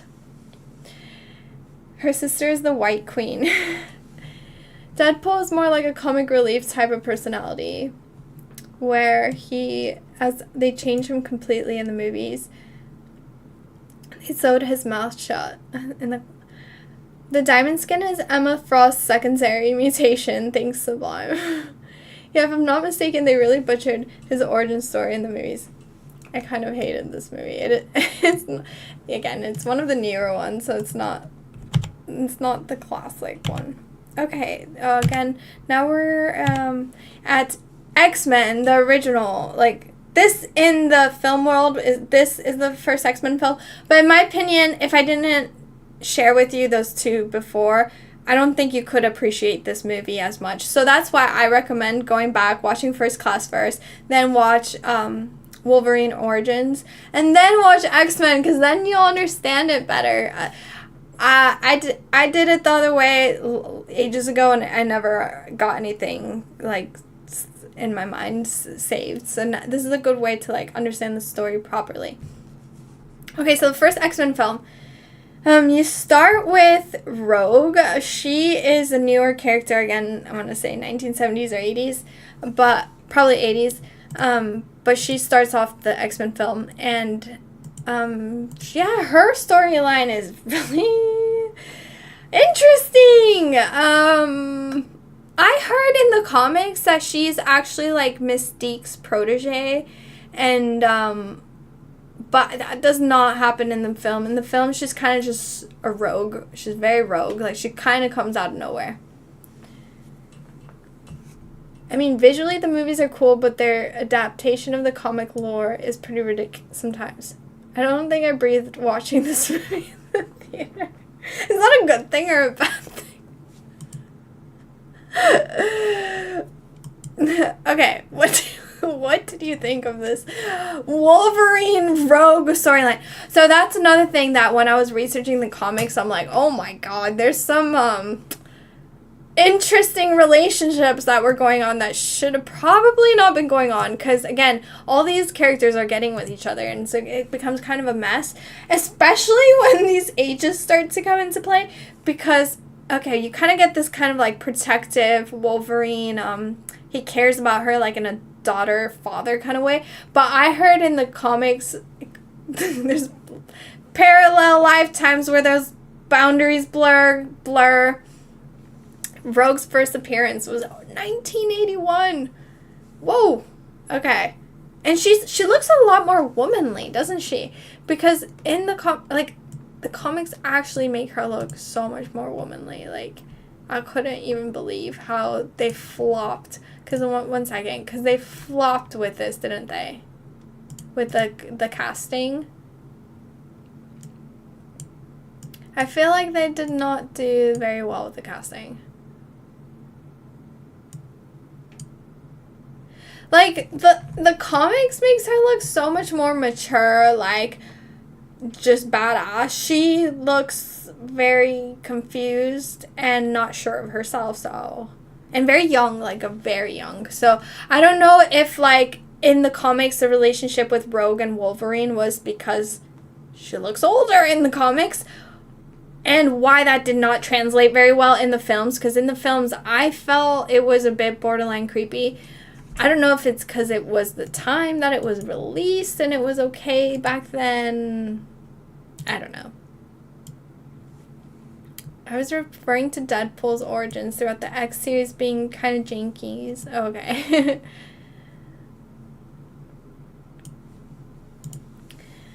But nevertheless, other than Wolverine kind of like being protective, I guess right away he does meet Jean Grey and starts to have feelings for her right away. So now they're obviously at Xavier's school. Because why? Because randomly Storm and I don't know. So it's Storm and Cyclops randomly just like appear in front of Rogue and Wolverine, and they get taken to Professor X's school, and Wolverine just wakes up there and he's like, okay, what am I doing here? And they're just kind of like, yeah, we I don't know, picked you up, hi, okay. So part of the thing of the chemistry of like Rogue and Jean Grey is she has telepathic ability as well. So, and I guess she cares for him too, because she's kind of concerned about like his claws. At this point in the movie, the origin hadn't, like, you're not supposed to know about the origins, but you secretly are supposed to know about them. So they're telling you about, like, they're doing x-rays on him, they're figuring out that he has this backstory. Okay, thank you. Rogue was really weak casting. Okay, I agree. Besides Hugh Jackman being the perfect Wolverine. Yes, exactly. Totally agree. Although this Cyclops was also perfect casting, in my opinion. Okay, Rogue also, this is the scene that's like, what? Like, she obviously, okay, so she, I don't know, she walks into his bedroom, and the minute that I don't even know why she does this. Why does she do this? I don't know. She goes up to him. He's asleep. He thinks somebody's trying to kill him. So he, like, puts his claws through her. She is dying in front of him. And this weird, like, exchange because Rogue's powers are that if she kills anyone, if she touches anyone, they die. And then Wolverine's powers are that no matter what happens to him, he's immortal. So that fusion is really interesting, but at the same time, I don't know, borderline creepy in the films. So, but if managed to pull off right, that is like antimatter with colliding with matter, creating, you know, this fusion. Like, I don't know, it is actually really interesting. Okay. And then they infiltrate Mystique infiltrates the school and starts messing with Rogue's head so that she leaves. And so then they're like, where is she? Then Professor X pulls out his handy dandy Cerebro and he's like, oh yeah, she's over there. So they go and try to find her. And she reveals the reason, like, she's having this dilemma of, like, her X-Men journey is that she literally can't have human contact. So she's pretty cursed. She is definitely really freaking cursed. Rogue stole Mrs. Marvel's powers and psyche. She came to Xavier's for help. Oh, really? Like in the comics? You guys ever seen this movie called Mystery Man? I thought that was an X-Men movie when I was a kid. No, but I'll look it up. One second. Let me look it up.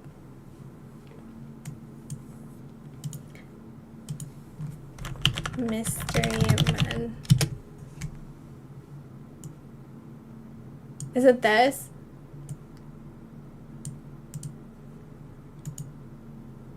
I can see why it would look like a Marvel movie. Oh my god, is this like a spin-off knockoff? That's hilarious. Oh my god, that's hilarious. I have got to watch that. Ben Stiller.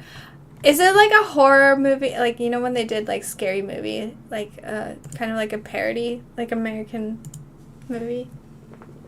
Jean holds back her feelings for Wolverine because he's the bad boy and Scott is goody two-shoes. Yeah, I seen Mystery Man was funny. Okay, yeah. Well, yeah, okay. I guess in the other movies they set up the backstory that like, yeah, like Cyclops and Jean Grey have been dating for a long time, so it kind of makes sense why she would be reserved, and it would only make sense, really. So yeah, the relationship with Rogue and Wolverine kind of intensifies because she kind of shares like her issues with having a boyfriend and whatnot, and he's like protective, like, come on, I'll take care of you. Let's go back to the X school and give these geeks one more shot. Then Magneto just like pulls through the train stop and is like, this remarkable metal doesn't run through your entire body, does it? And Wolverine's like, what do you want from me? And Magneto's like, no, I don't want anything from you. Instead he turns to Rogue.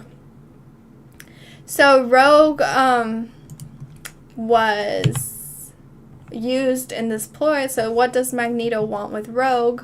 He's going to transfer his power to Rogue and use her power to power the machine.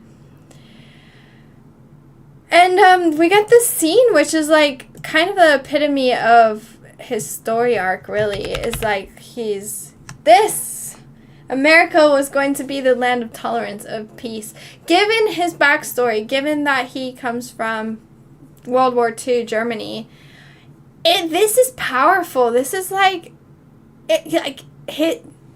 he's not evil for no reason. Like, it gives a logical reason, and it's also like kind of a satire, which is what makes this so effective, is that it's so true.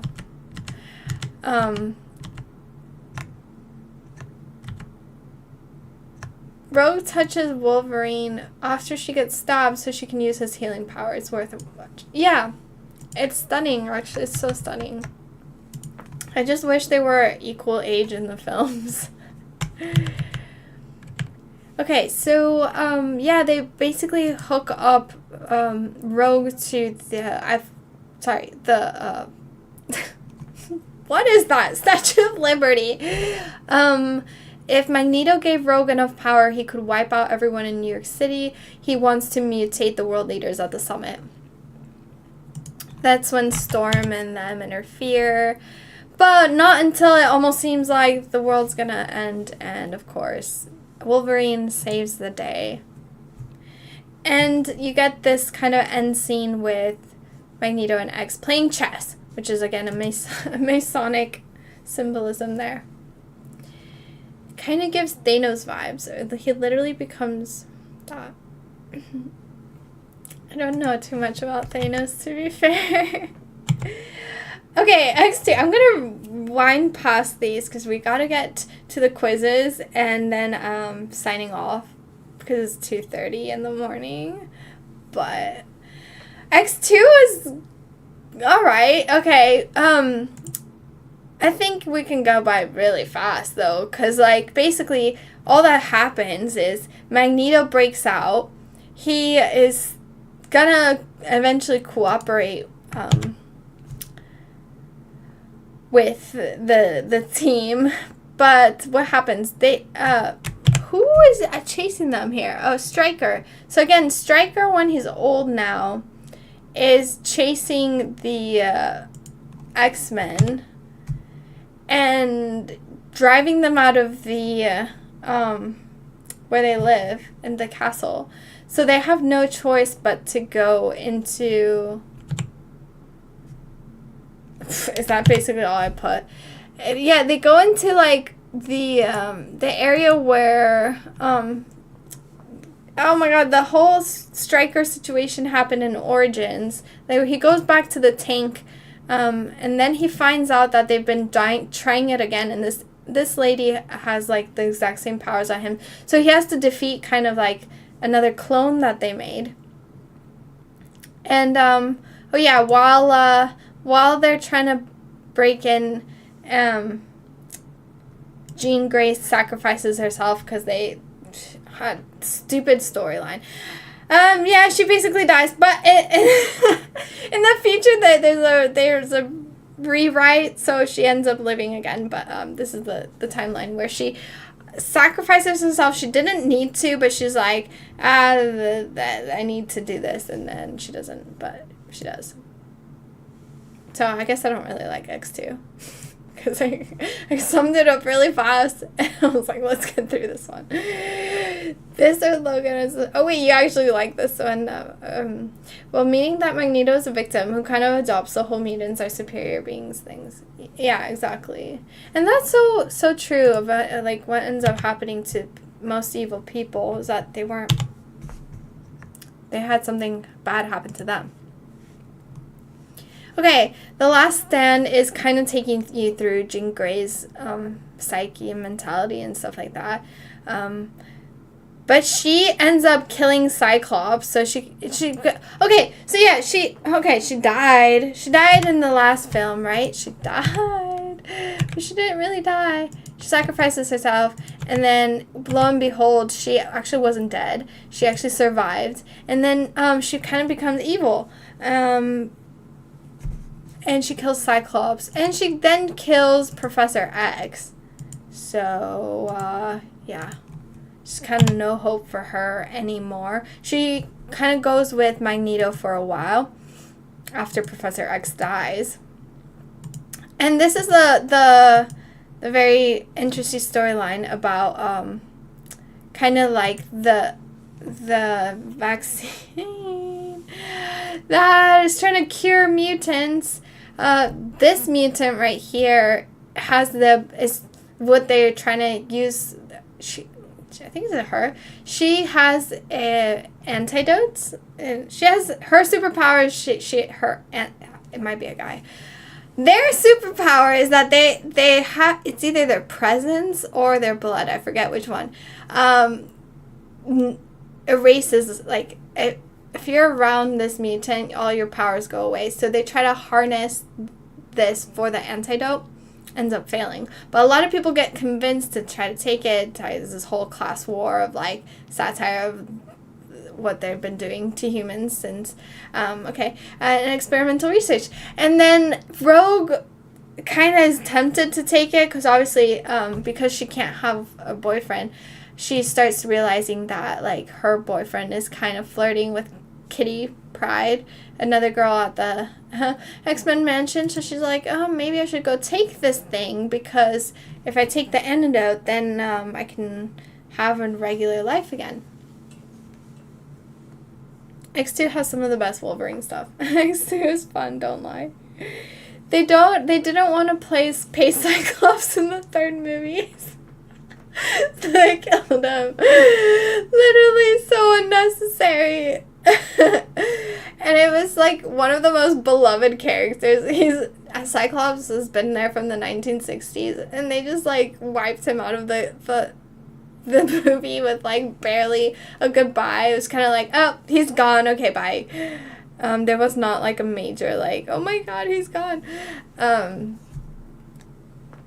Magneto is like peak anti-hero arc where he's like, I'm gonna stop these horrible antidotes because and you know that's a good and fundamentally what he's still fighting the good cause, although too extreme. Well, lo and behold, they eventually get able to win. They stop the process, and things are okay for now.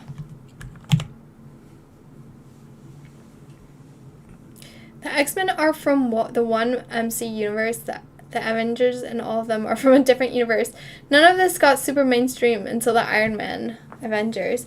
That's what I heard, that it was hard for this to catch on. And especially X-Men was one of the most difficult for them to write. Growing up in the 90s, you had to be a nerd to be into any of this stuff. Now it's for everybody. Especially with the new Deadpool movies having as much fame as they did, and like Deadpool versus Wolverine. I did include a Deadpool versus Wolverine slide.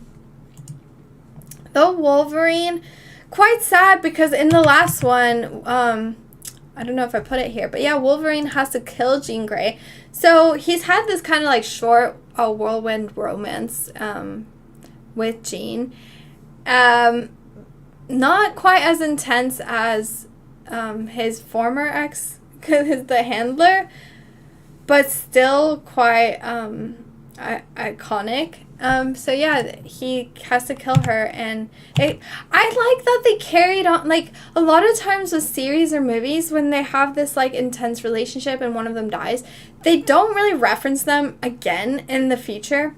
But what X-Men did really well is like you can tell Wolverine really cared about Jean Grey, because in all the other movies he at least has one or two flashes back to her, which is interesting how like maybe they used the actress for like those just a few seconds of those clips, but they went that extra mile to like make sure you get that sense of like it wasn't just night and day. It wasn't just like, okay, Jean Grey's gone now. Like no, like he still loved her. Like he's always combating in his mind beyond after that situation, like with her in the afterlife, if that makes sense, which is so special. I think they nailed that, really.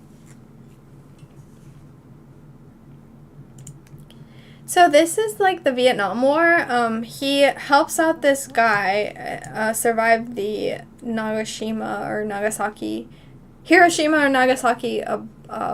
bombs. And he's having this flashbacks to Jean again in the future. So then this kind of like, I forgot her name. I pointed her out earlier, but she ends up introducing herself. She's like, oh, remember that guy you saved in Vietnam? Well, he's now old, but he's a super mega billionaire, and he wants to basically hire you to help him out, to help him live out his, like, health sentence. Well, spoiler alert, they say that he dies, like, basically a few scenes after this, but he doesn't really die, but he died. Wolverine thinks he's dead. So they have to then kind of go after the killers, but also hide from the killers. So there's this whole like chase scene. That's where he's I don't know if he's asked to protect her. Yeah, maybe that's the thing. So the Vietnam guy has either daughter or granddaughter, and I think it's his daughter is Mariko. So he's basically protecting Mariko because he's doing a service to his old friend, who he thinks he died. And that's kind of now his next girlfriend that he falls in love with. And I think she's human. I don't think she has any X genes. So many scenes of the CGI is so bad. I consider the X-Men movies so lovably terrible that watching them super baked in this is the move, then they're hilarious. Facts. That's what I've done recently, is gone back and watched them, and honestly, I've had the time of my life. She haunts his dreams after he killed her. It really screwed him up. Yeah. And so many scenes of the CGI. This is pretty bad, this CGI. So, what's happened is this poison ivy, look-alike, I forget her name. She implants this, like, poison thing in his, heart, so that it's, like, kind of killing him slowly, like, even though he's immortal. It's draining his life force. He has to take it out. So that's part of the plot. But anyway, they kind of, like, find her again, and this time they have to fight this, like, robotoid, and they don't know who's in it until, lo and behold, it's that guy. It's that multi-billionaire who they thought was dead. They thought this guy was dead. They thought he was dead, but he wasn't dead. He was actually all this time hiding and waiting for the right moment to strike, to try to kill Wolverine so he could possess his immortal powers, blah, blah, blah. It ends super awkwardly with Mariko and Wolverine separating, going separate ways. I don't know what happened there, what that implies, or if it talks about marriage. I don't actually remember. And then it has a cutscene. Oh yeah, so all this time we think Professor X is dead because Jean Grey killed him. But in this end scene, we get to hear that he's back. And I remember watching this, and I was literally like on the edge of my seat, like, how is he back? This makes no sense. I had to Google it. I was like, how the F is he back? And they don't really explain it in the movies, but it's something like he had, you know how like Apocalypse is able to transfer his soul between, like, I don't know if he had like a twin or something weird like that, where he had like somebody else that he could occupy. I don't know, but he dies, but he is able to transfer his consciousness. Anyway, so that how it explains that Professor X is just randomly back, which is super exciting. This one was interesting, kind of pointless, but entertaining. Yeah, definitely kind of pointless, it seemed like. Okay, Days of Future Past gets Matrixy. Like, this is, like, okay, because they start off with the Sentinels, right? And in my mind, I'm like, wait, did they steal off the Matrix?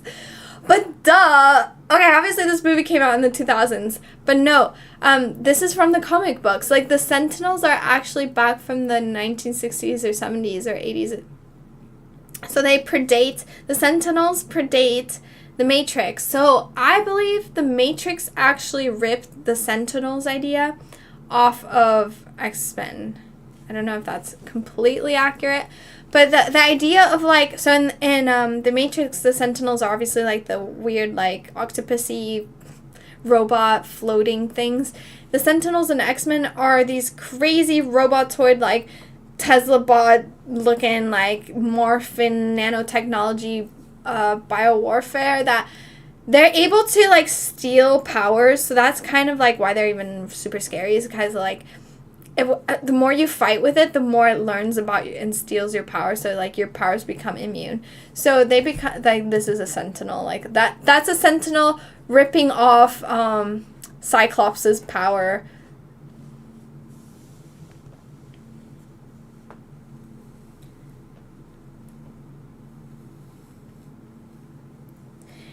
And, okay, so another really cool part of this movie is the idea of time travel. Because, so they're in the future, right? But now they're going to send Wolverine back. So this is where the timeline gets flipped and rewritten. So now they're going back into the future. They're in the future going back to the past through time travel. And, so they learn that, okay, so one thing they did really well is, like, okay, so they're all like, oh, so what point in history should we go back in time to stop? Because we want to stop the Sentinels. So they were like, okay, well, Mystique, back in the day, she killed this guy, played by, I forgot his name, but he's in Game of Thrones, really famous. So he's the inventor of the Sentinels. So Mystique in the regular timeline kills him, which spawns, like, the militarization of the Sentinels. So they're like, if we go back in time, stop Mystique from killing him, they won't militarize the Sentinels because they will have no reason to. So that's kind of why that happens. I just realized I bought the Blu-ray for this movie, but never watched it. Sorry, Blu-ray. That's so 90s or early 2000s. I'm wrong. Okay, oh my god, what am I wrong about? Is it the Sentinels thing? Okay, what year were the Sentinels out? I mean, in the X-Men series, and was the Matrix thing inspired by it? Was that what I'm wrong about? I'm trying to go off by memory here. Yeah, okay, the Sentinels first appeared in 1965. They're giant mutant hunting robots. As for the Matrix, it's interesting but not direct. Oh, okay, well, I would think so. I would think that the Matrix ripped it off, but hey, that's just me. Is that what, but is that what I was wrong about? Yeah, when was Blu-ray? Was Blu-ray early 2000s? Because I'm like, it was VHS up until when? Let's Google it. When was the first year of Blu-ray was out? This is World War II and not Vietnam. Oh, God. You're right. You're right. Yeah, well, there is a Vietnam one later on. Sorry, you're right. It is World War II. It's Hiroshima and Nagasaki. You're right. That is so true. Sorry, you guys. It's literally 2:30 a.m. Okay, glad we cleared that one up. Thank you. Blu-rays were 2006, it says. Yeah, heck yeah. I don't think I ever had a Blu-ray player. I don't even know what it's like. What's so extra about it? Is it just faster or something? Okay. Got it. So he goes back and tries to find Professor X. Professor X is a junkie. I don't really know why he's a junkie. Probably because Mystique leaves him. And they find Quicksilver randomly. They don't really explain why they really go find him. I think because he's like, they know he's Magneto's son. I don't know if that has something to do with it. Okay, so Quicksilver, or because he's just really fast. And Quicksilver has the most iconic scene in probably all Marvel history, is these scenes where it's like slow motion, but also hyper fast. And yeah, that whole like starting to play out where Magneto's trying to, Quicksilver's trying to imply that he's Magneto's son. Blu-rays didn't become common until like 2010. They're time traveling using Professor X and Wolverine as a time machine, which is a dope concept. Yeah, like they literally just go like that, and they don't need a DeLorean to fly back in time. Most people didn't have them until 2010 and beyond. Professor X uses future Wolverine to cyclically work with Wolverine in the past, right? Professor X uses future Wolverine to, take work cyclically. Blu-rays were more, I'm like battling two discussions right now. People still buy Blu-rays, but what is with the Blu-ray shaming? The drug Beast makes is a drug that gets, he gets addicted to that. Oh! You're right. Okay, yeah. He's not just taking like meth or morphine or anything. He's taking that drug that Beast took. That Beast takes to hide his powers because he doesn't want to think. And why doesn't he want to think? Is it because he is hurt from? Is he hurt from Mystique? Is Professor X hurt from Mystique? Is that why he wants to dumb down his emotions? Okay, DVD players in the early 90s were in the triple-digit prices into the thousands. That is so funny. You're so right. Oh my god, it's crazy how fast like our retro technologies got wiped off and how fast they got replaced. First Class comes before this. Professor X gets shot in the spine and gets paralyzed. Yes. He uses a serum made by Beast to be able to walk. Yes. X takes it to fix his spinal cord. Yes. Got it. That's primarily why. Why? My question is, okay, he came back to this time, but when was this time in First Class? Why was Magneto locked up in some sort of... They locked Magneto up. No, okay, wait. You know that time when in X-Men Days of Future Past, they send Wolverine back to Professor X and Mystique in that timeline. What had just happened then? Like, what movie was right before that for that to happen? Does that make sense? Does that make sense? Magneto shot him in the back in first class. Yeah. Okay, Wolverine is sent back to the 70s. The events are set after The Last Stand. Where's The Last Stand? Yeah, okay. The events are set after The Last Stand. So, after The Last Stand...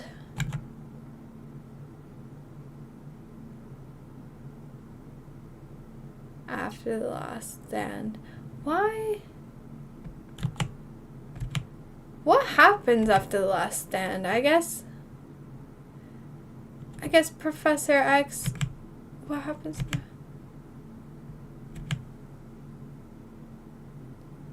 The film immediately... Oh my god, I'm getting so confused. I'm so confused. I'm wrong again.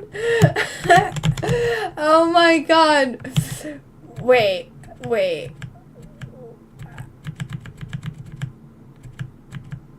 I don't get it. Where does... Okay, maybe I just will never understand, but... Why... Okay, I don't know why he goes back to a timeline where Magneto's in prison, Professor X just got shot, so he's just, like, coasting through life. Mystique is not with Magneto or with Professor X. I can't. Keep going. Yeah, we'll just have to keep going because I don't remember. Okay, Eric tries to save Kennedy because he was a mutant. But they thought... Oh, right! Kennedy was a mutant. That's hilarious. I don't care if you are right. Keep going.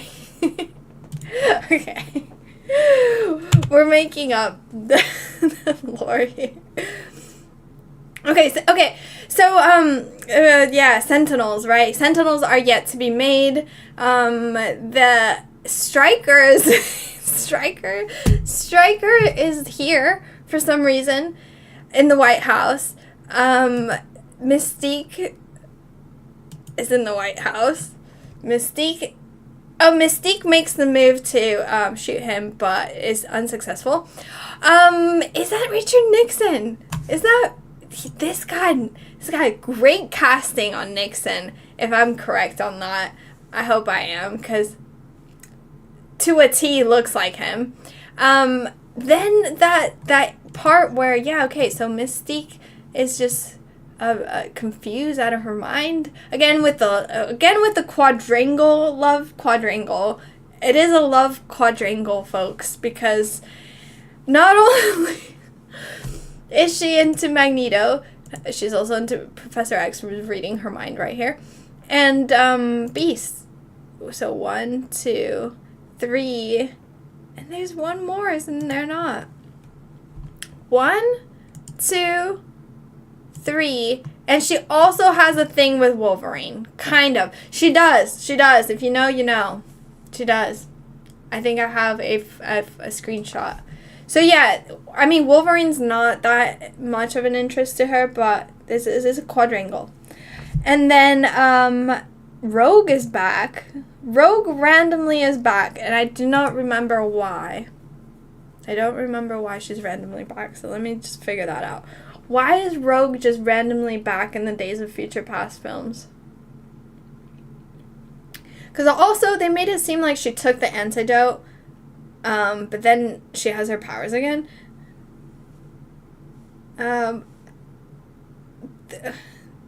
Rogue is shown to be part of the team.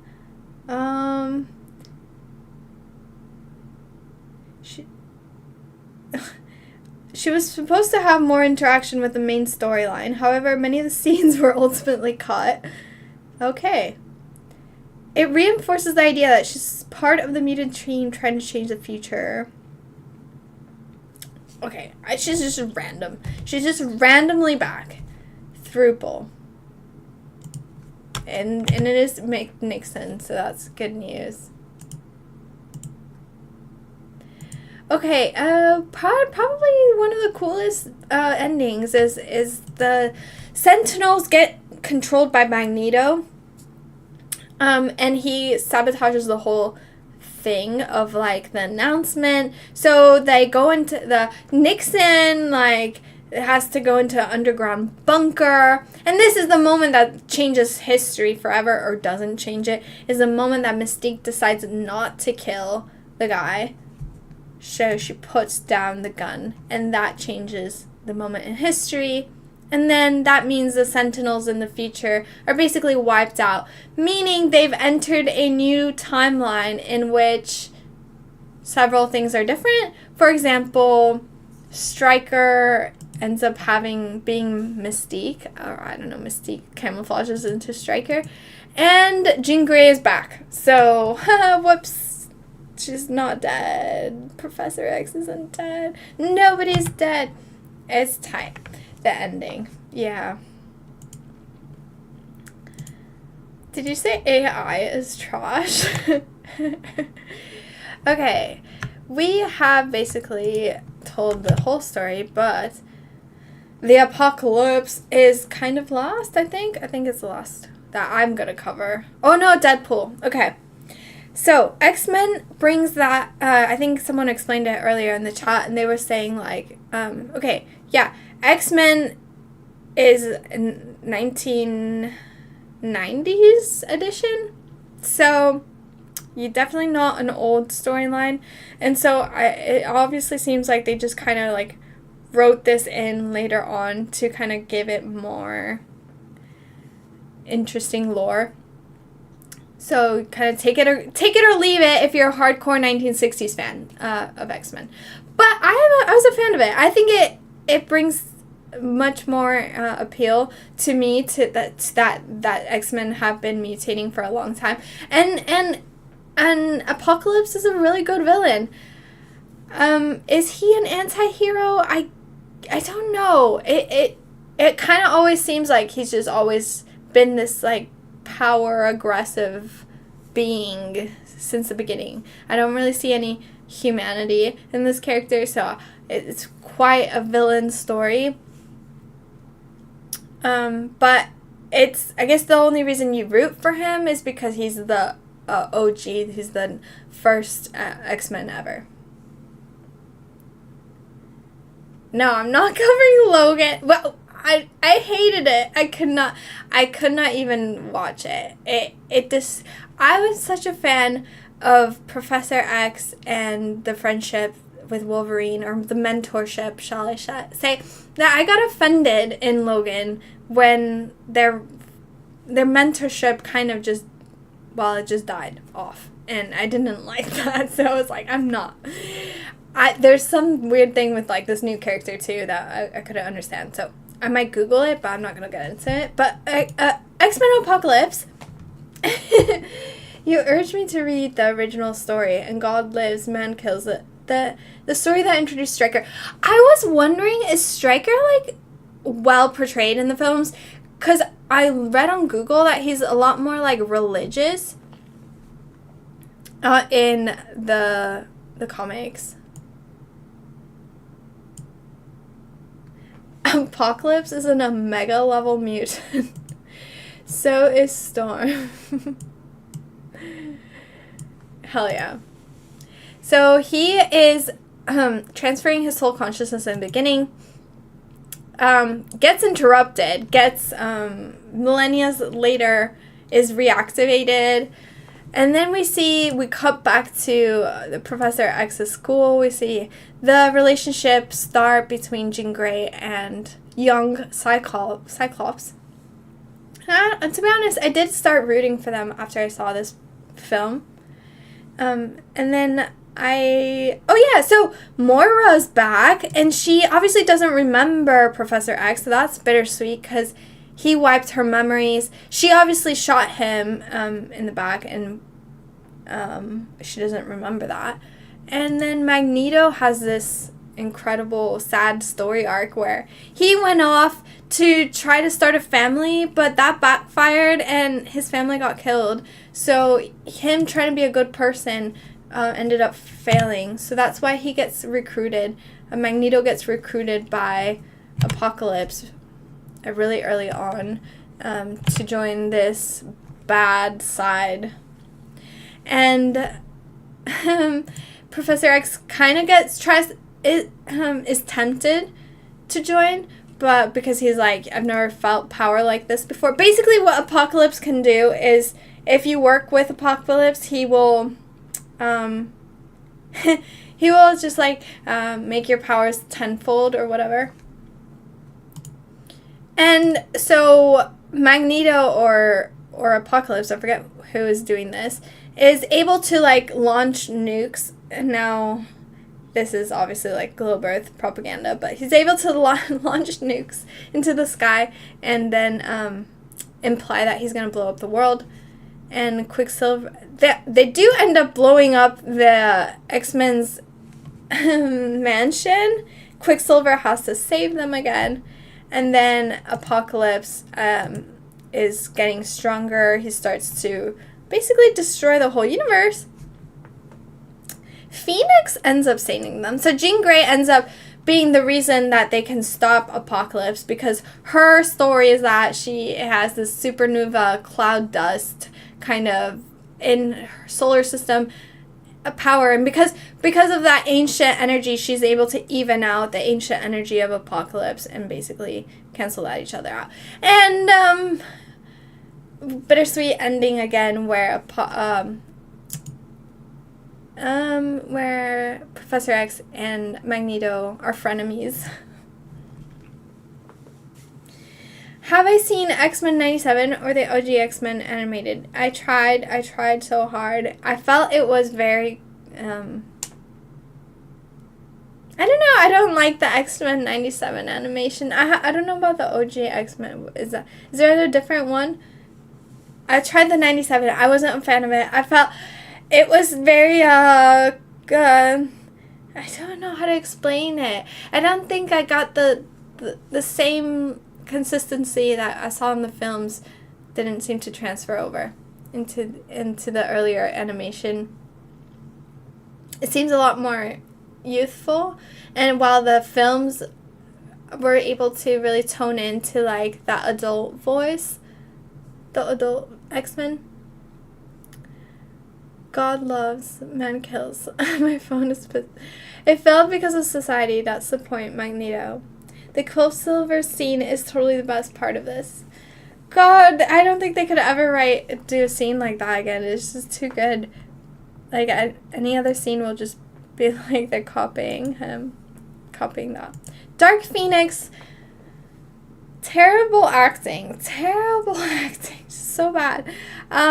Just all around terrible. Like, the Professor X, who's a returning character, just suddenly gets involved with like NASA and like they're sent on the spaceship. I guess this explains the whole Dark Phoenix thing of like her cloud dust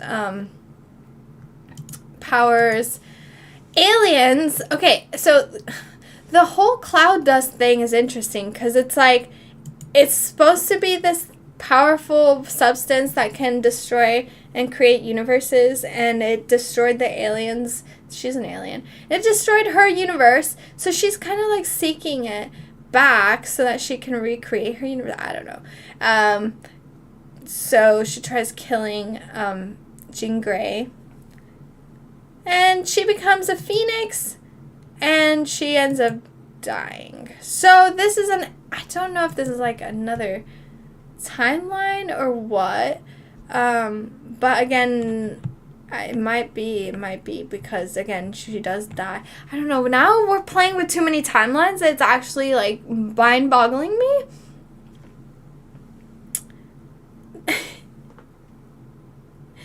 I don't know if I did. Did I? See, okay, I grew up in the 90s. I did. Like, I'm 92. Or 97. 1, 2. I was 5 years old? Okay, I don't think I would have been growing up with it if I was not 5 years old. What would a 5-year-old be doing watching X-Men? No, I probably wasn't. I was probably too young. That's probably it. Right? Like, I was too young. That's what I'm thinking. Because I grew up, like, I'd say, like, no, like, what was I watching? Probably, like, Sailor Moon and Dragon Ball at that point. It was cool in the 90s, but didn't necessarily age that well. I tried to visit, and it wasn't as thrilled. Is there, like, a better animation after a 97, or did they just, is that the only one? I actually haven't. It was everything when you were reading X-Men in the 90s to see this stuff on screen. Oh my gosh. How many, like, see, did you guys still read comics or no? Giving up. Hello, Sailor Moon was amazing. I would actually go back and rewatch Sailor Moon. The thing with a lot of animations, especially of the 90s, it's very formulaic. It's like they created a formula, a template for an episode, and they would just like hash the same template over and over. And you see that a lot with Sailor Moon. And I'm assuming, and that's kind of how I felt with X-Men 97, is that it felt like there was this like over redo of like that template, but that's not to say that's the only series that ever did that. It felt like that was just a 90s thing that was going on. You were born in 92, and acting like Blu-ray is ancient technology. It is. It is ancient, but no, I was thinking of VHS. I was thinking of even more ancient, because it made me laugh, because I remember having VHS and never being able to have a Blu-ray, because it was kind of like, well, you already have a VHS. It's like, I never made that like jump to Blu-ray. I was probably just like DVD. I probably got a DVD player, but then it was like, after you have a DVD player, like, what are you doing getting Blu-ray? Like, it was so unnecessary. But yeah, then it just totally dropped off after Netflix. You haven't read a comic book since you were a kid. They just like. Also, I was thinking about this. Like, where do you go to like get comic books at these days? Is there like still comic book stores? But it's pretty easy to find digital versions of old comics. Oh, that was a good idea. I should probably actually do that. I was saying earlier, all this stuff used to be fringe and stuff, so when it started to go more mainstream with cartoons, it was super cool. Those are good old days. Would you ever like would you redo, like, would you prefer to be born now and like be like Gen Z or Gen Alpha, or are you happy with like the decade that you were born? Because yeah, I was thinking about this the other day. Well, there are 4K Blu-rays now. Since we've been talking about Blu-rays for like an hour, just on and off. It's become a running meme at this point. Sony just announced they're not making Blu-rays anymore. They managed to make like such a sick name, like the name Blu-ray is just so sick. Like, you got iPhones, you got MP3s, and then you got Blu-ray. Like, they really slapped with that one.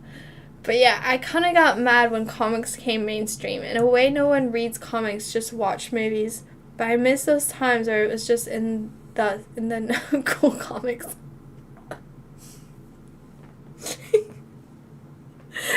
I'm dying here. Oh my god, that's hilarious. I never went to a comic book store.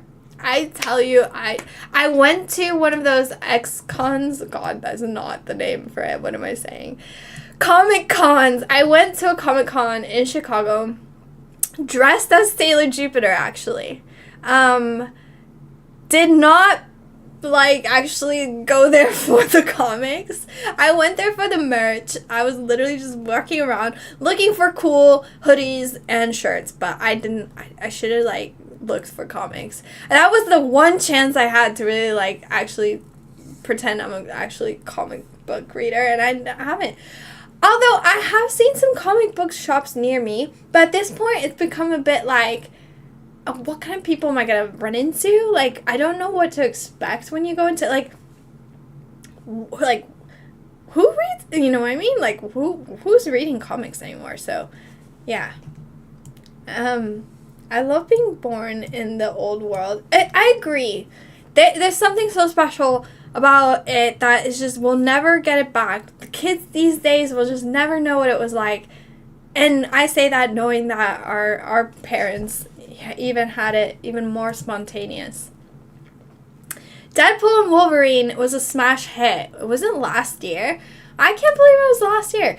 It feels already like a timeless classic. Did y'all watch it in cinemas?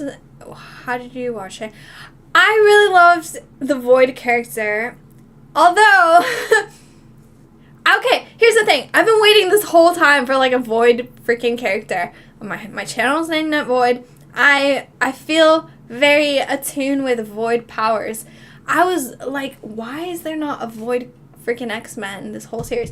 Although I think okay, if we go back to the Sentinels one, which was Days of Future Past, I'm pretty sure there was one character who kind of had some Void powers, and you kind of see it in the beginning. It's this kind of like portal looking thing. That's kind of Void power there. So, I believe she's like, what's her name? In X-Men Days of Future Past, there's like this character who kind of has like Void powers, but it's more like portal energy. Like, what's her character?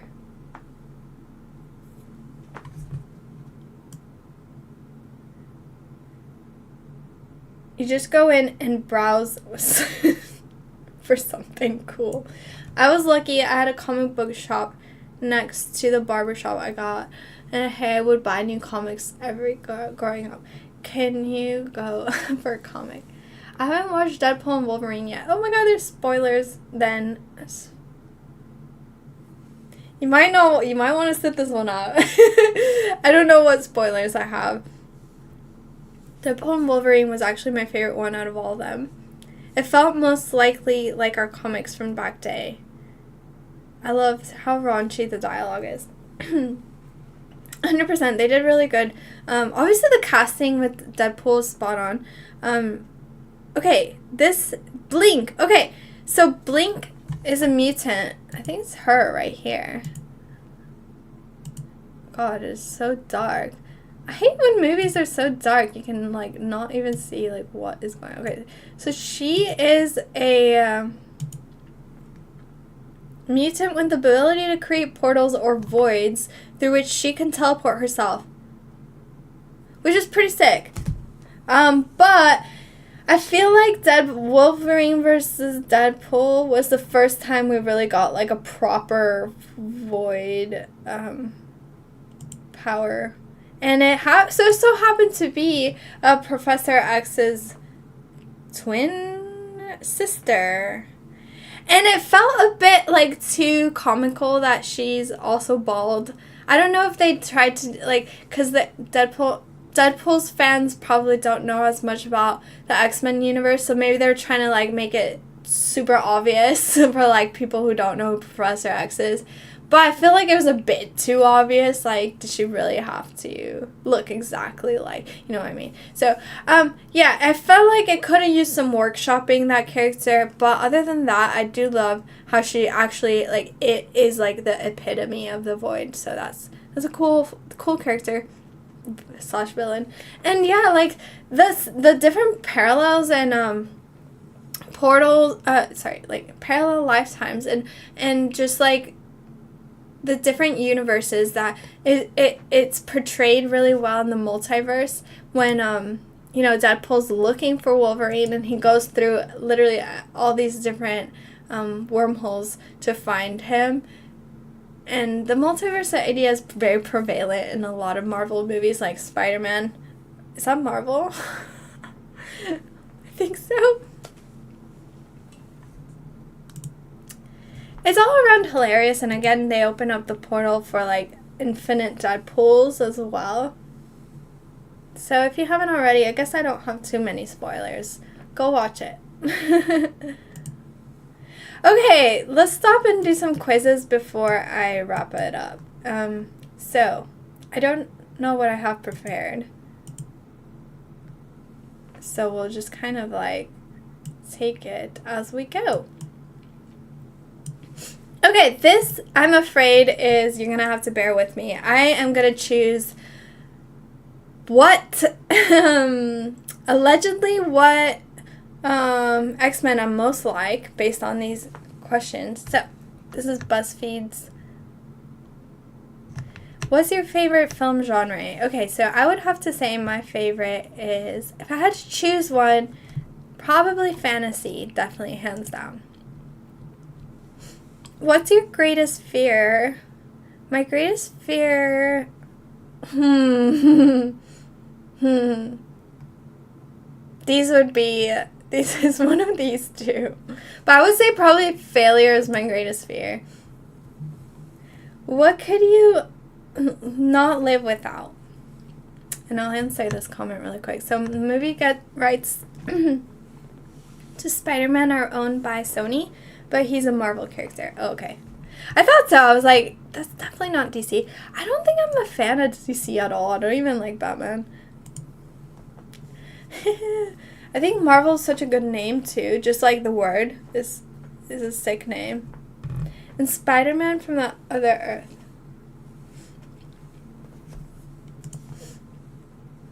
Okay, so what could I not live without? This is sad if anyone chooses that. Like, what X-Men is this? Is this like Wolverine? What could I not live without though? That's, I feel like music. I could not live without music. Choose one word to describe yourself. Funny, brave, creative, reliable. I'd say ambitious. Pick a TV show you want to star in. Oh, this is great. Definitely not that one. I don't even know what that is. Friends? No. Brooklyn? Stranger Things? No. Oh, not Game of Thrones. These all suck, so I'm going to have to use Riverdale. What is your favorite color? Pink. Where would I like to live? I look like Deadpool's girlfriend. That's hilarious. She's brunette. I actually think so too. Let me look it up.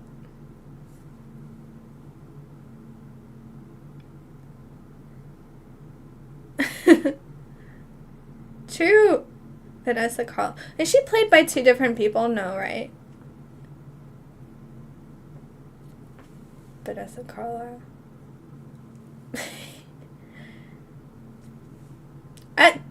I could see it. I'll take it as a compliment. Thank you. Where would I like to live? I don't actually know. I feel like this is a game of like fantasy versus logistically, because like I guess if in my fantasy, like I would really like to live in like Tokyo, but I know that's logistically just not possible. So I would normally say Los Angeles, but not recently. I'll just say Tokyo, whatever. Pick your favorite drink. Tea. Oh my god, I'm Mystique. Okay, I'll take it. I'll take it. You know what? I think I'm actually, I almost said her psyop.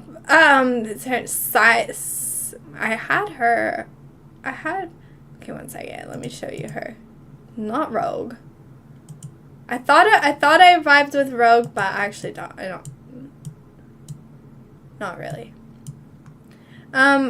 Sorry. I don't know why her outfit is just ridiculous, but I think if I had to choose, I would actually say I'm more like Psylocke than I am Mystique, but I do think Mystique is a awesome character. So anyway, she's from the 80s.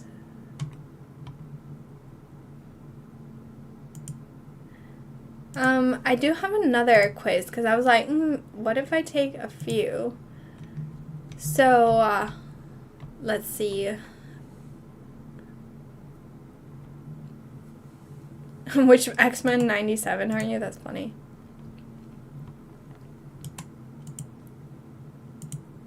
I want a colorful one because, I hate this one. They just always have, like, the worst graphic design.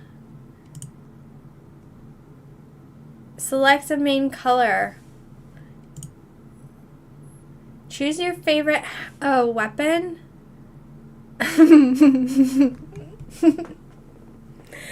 This is hilarious because I'm like so not opposed to weapon. My favorite weapon is, oh god, I don't know. It's either nature or teamwork. Oh, nature. It's gotta be nature. Team, uniform, or pick your own outfit. Ooh. Oh my god, I don't know. I can dress myself. Yeah, I can do that. Pick a class to teach. Oh my god, I love this. I love that no thanks is an option. I would teach philosophy. Mutants day off. How are you spending it? Eavesdropping by the pool. Training in the danger room. None of your business. Relaxing in the garden. A little joy flight at the mall. I say I would be in the library. Mr. Sinister is up to his usual tricks. I don't even know who that is. What's your first move? Ah, him again. Can villains be reformed? Yes. Give him a chance. We all have a past. I like that. Finally, what do you think of Professor X? Oh, my old friend. He's like old.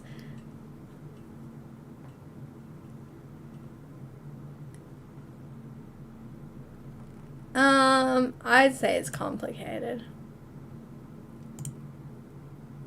Ah! Gambit! Oh my god.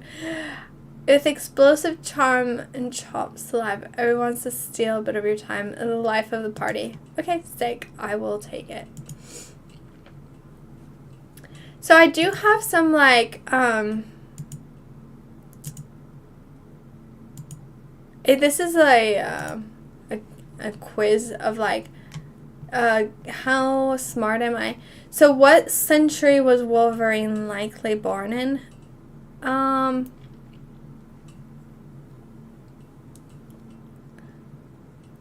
I don't remember.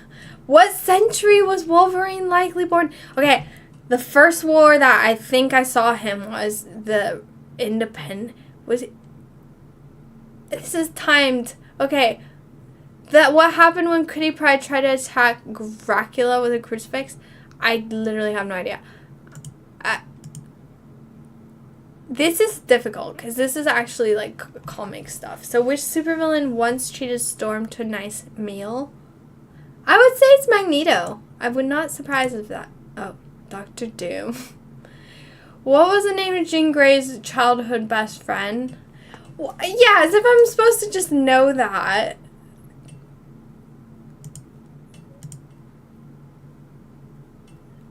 Who turned Jubilee into a vampire? What? She goes into a vampire? Okay, this feels like a very specific, like, what about this one? Who brought the time-displaced X-Men into the present day? Who brought the time-displaced X-Men into the present day?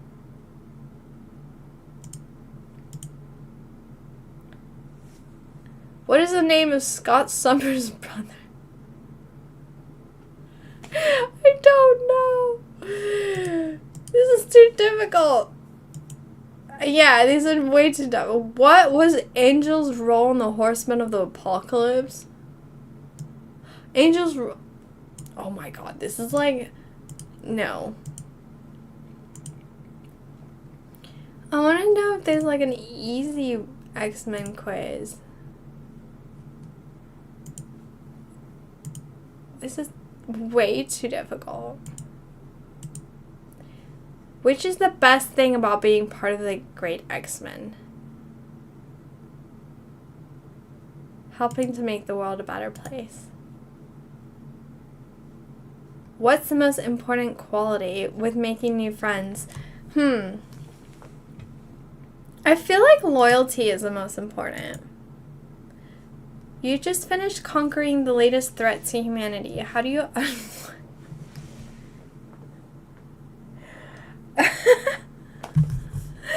I've not done this since I was like, what, 18 years old? Literally. I would say read a good book.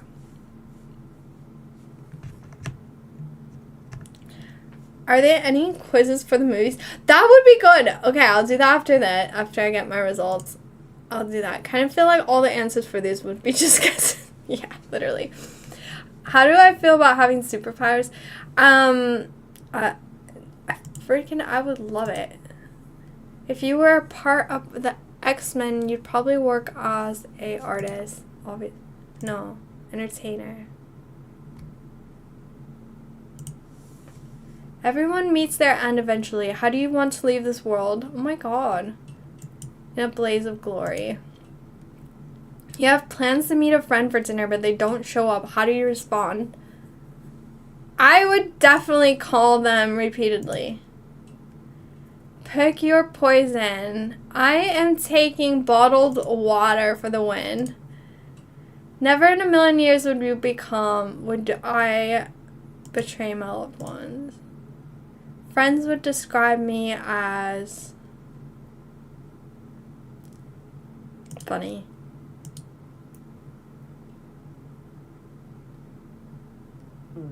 Now, what is this? I am not creating a free account. No way. Oh my god. Okay. I'm gonna do it. Just gonna do it.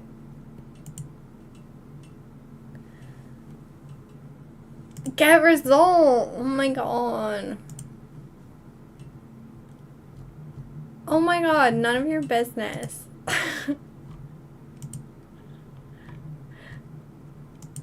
I'm totally making it up. Okay, so. Oh my god, this is scamming me. This is scamming. I literally can't get the question, so no. Goodbye. Let's go look at the okay, so X-Men movies quiz. The ultimate X-Men movies quiz. There we go. You'll never get 100%. Well, that's a challenge. Okay. Where is the movie's first scene set? Well, which one? Like, which one? Original, is this the X-Men one? Oh, okay. I would say New York. What does Wolverine mockingly call Professor Xavier?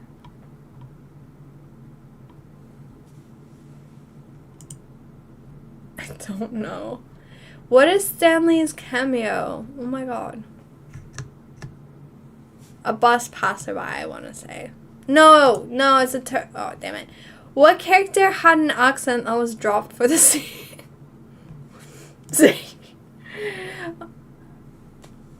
What is Rogue's first name? Raven? Which of these mutants doesn't make a cameo in the movie? Colossus? What is Wolverine's doing the first time we see him? He is definitely cage fighting. Which Oscar was it nominated for? Heck, I do not know. It was not nominated. What legislation is Senator Kelly trying to pass? Mutant Registration Act, I think. Oh, it was Wheels? Oh, damn it. Okay. What was I doing in dive bars at 18 years old? I lived in China at the time, so it was perfectly legal to go out. That's the last time I was really like, ever, let's go to the bar. Back then, in high school, I had the experience, because I feel like a lot of Europeans have that experience too, where like you go out when you're 18. But yeah, I had that too because I was abroad. Even though I'm American, yeah. Where does Rogue live? At the start of the movie? What the heck? Who knows? How much did it gross at the box? There's no way it got that many million. That's insane. I'm just gonna go with that one. Magneto's Island headquarters. Haven. Who saves Wolverine and Rogue from Sabretooth?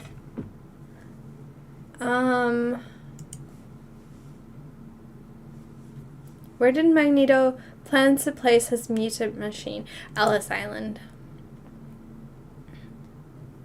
What does Wolverine say to Cyclops? To prove he's not Mystique.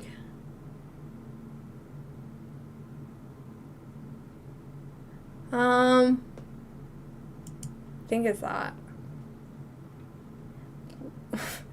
Oh, come on, really?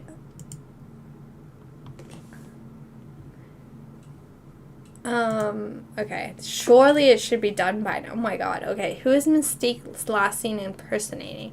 Senator Kelly. What is the last line in the movie? And I think that.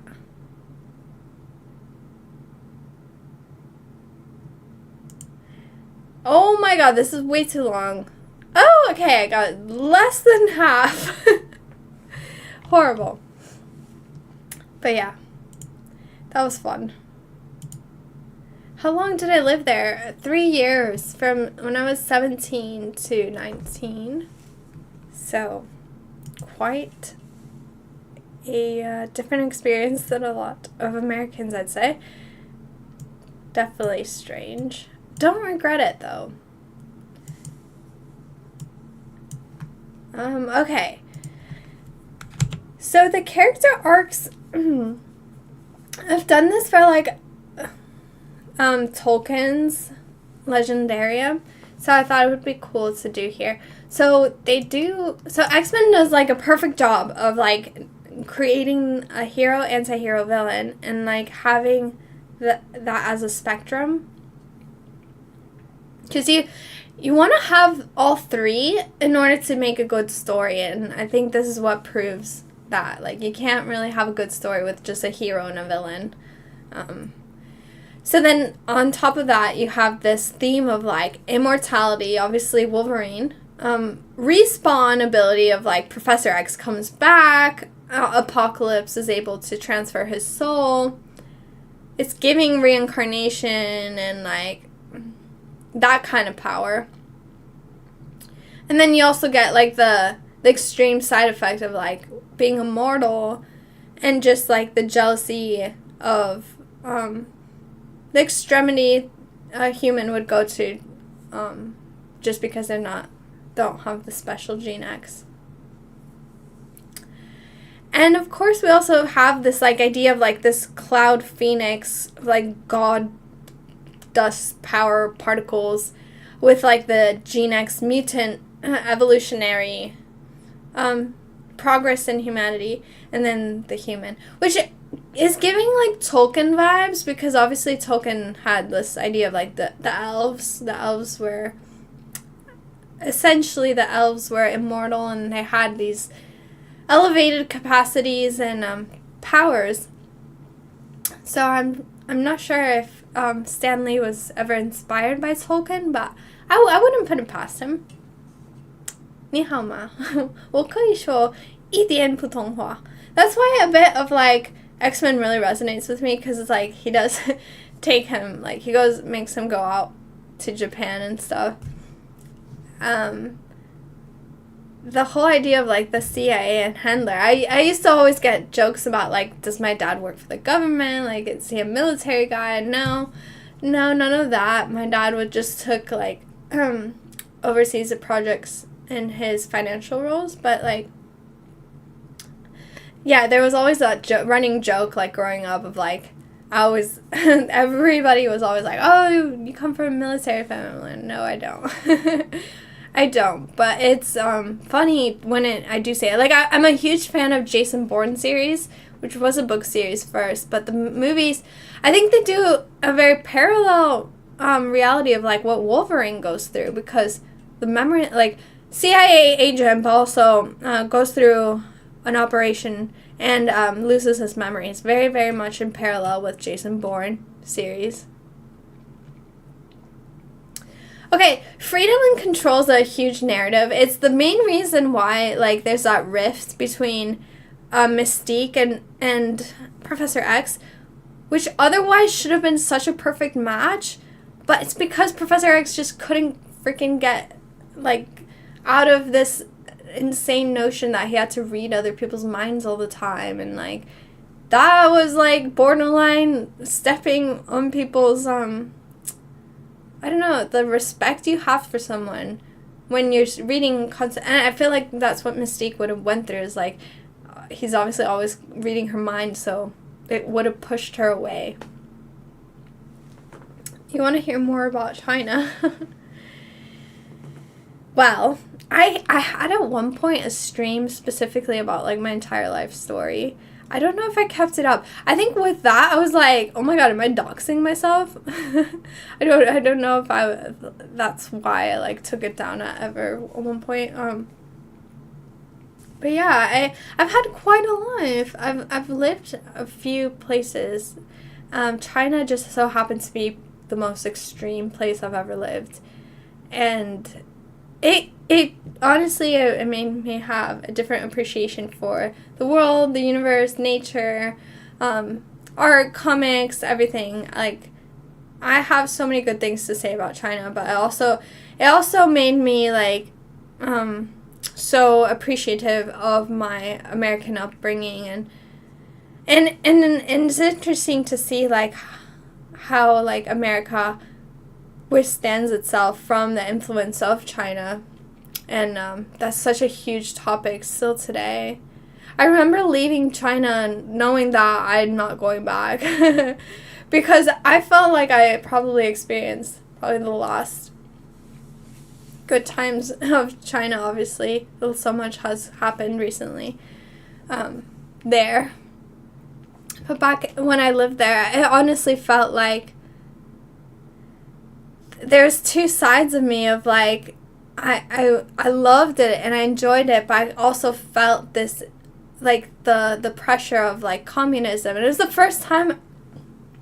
It's interesting that we're talking about this on X-Men, because like, we were talking about the wars and, like, how X-Men does such a good job of, like, weaving in, like, real topics, especially, like, this Cold War, like, you know, the Russia, they don't really talk about China, but China's also got that, like, communist control that I felt, and is the reason why I felt like I won't go back to China, was because, like, I'm not for communism. I'm against dictatorship and all that. So I think as an American, and what Stan Lee does really well, it can go on borderline, like, American propaganda, and I think a lot of Marvel and DC comics fall into that trap of becoming too much, like, patriotic.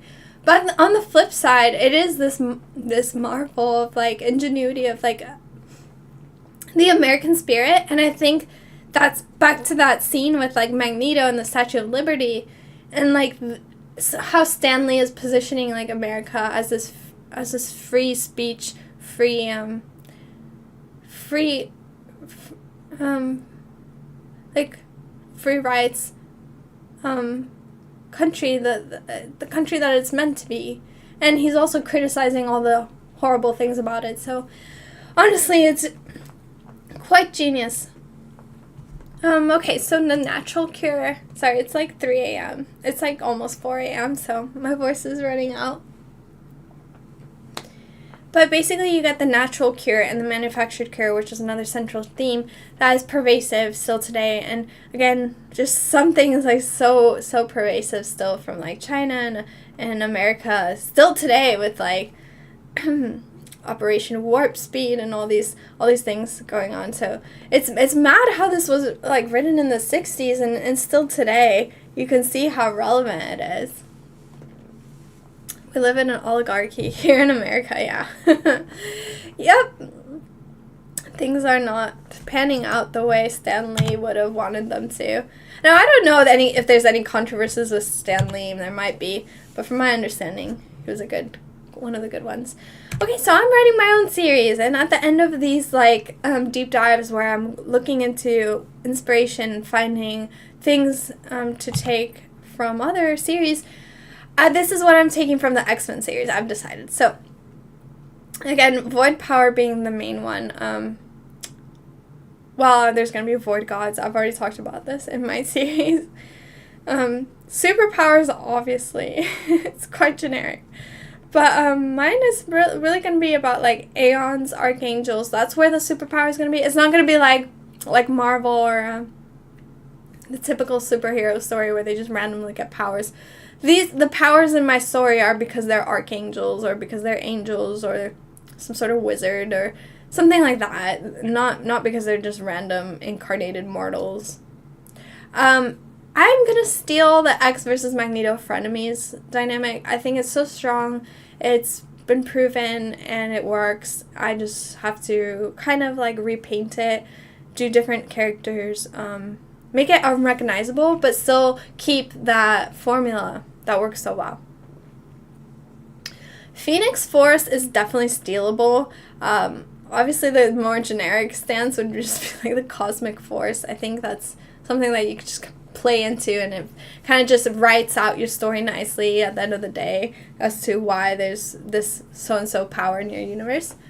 Okay, aliens. A huge, like, interesting part of X-Men is that idea of, like, this alien force coming into humanity to try to find the Phoenix Force. And I'm going to have star travelers. So they are kind of like aliens in the sense that they jump galaxies. And so again, real life wars, I'm going to take that. I'm also going to take the idea of time travel. I don't know if I'll take it so literally like they're doing it, like where they're physically, sending him back.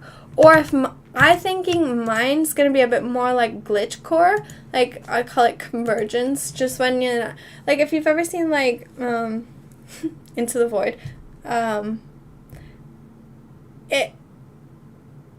is that the movie that I'm talking about? Enter the Void, oh my god, Enter the Void. Okay, this movie is known for its glitch core and very lucid, dreaming, kind of like transient kind of vibe. Unreliable narrator. This is what I'm thinking that I will play into. So like it might be like time travel, but it's more kind of just like psychosis time travel, like mentally you're time traveling kind of thing. These are themes and tropes. You don't necessarily need to steal them. Yeah, they're just reoccurring things that everyone uses.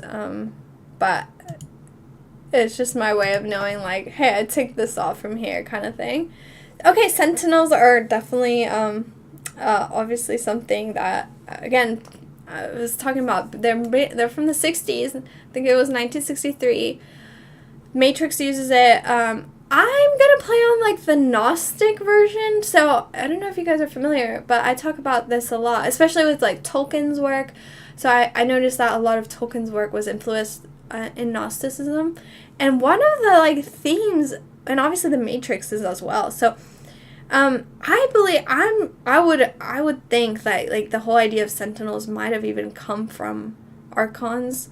But basically, Archons are, like, planetary deities that are kind of like Agent Smiths that keep you in line. So I'm going to play into that quite heavily, and they're going to be on screen for the first time. I don't think I've seen many other series or anything that specifically states archons as the main, like, driving bad force. Sister Sage or Ambrosius? I'm like not familiar with those two. Sorry. Parallel universes, very interesting. I'm not quite sure how I'm going to do it, but way back when I was studying some like lore on the Akashic records, and this is kind of like the idea of this fifth dimensional archive of human history. And in there, it states that everybody has, like, at least 6 parallel lifetimes. I thought that was so interesting, so maybe I can play into that there's at least 6 lifetimes. And then handlers, it's very explicit scene of handler, like, I told you, the scene of, like, he thinks he's in love with her, but he's handling her, who's handling him. And, I don't think many other shows, like, are so honest and upfront about that, so I'm going to steal that. Used to play Archon on the... Wait, is that a game? Archon. Oh my god. What it... Is it like chess? Wow, that's so cool. What's the lore behind this?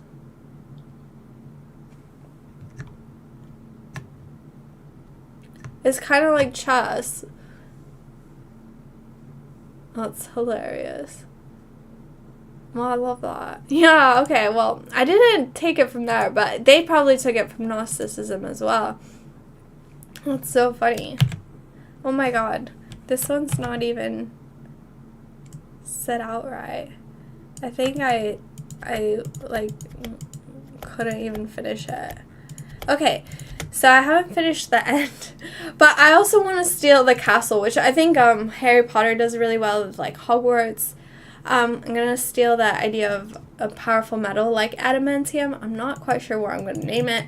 I could probably just even steal that word, because like I said, that word is as ancient as, like, the 1600s. And this idea of, like, a new world order, they do really well of, like, this world table, round table kind of thing that they're showing you here, which is very, very realistic.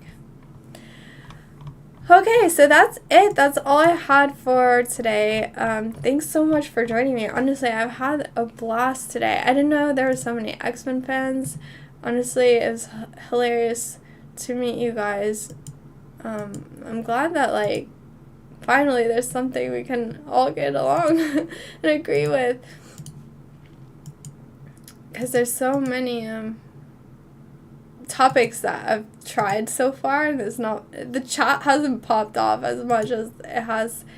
So thank you for joining and being a part of it. Yeah, I'm just gonna end with the screenshot of all of them together, if I can find it. Oh, that's what I was looking for. There we go. Okay. Oh my god, I've lost my mouse. You know when you lose your mouse on the screen? Lost it. Oh, thanks so much for subscribing. Next, I'm kind of reading something obscure, but it is I was recommended it because it was guys, my mouse is actually gone.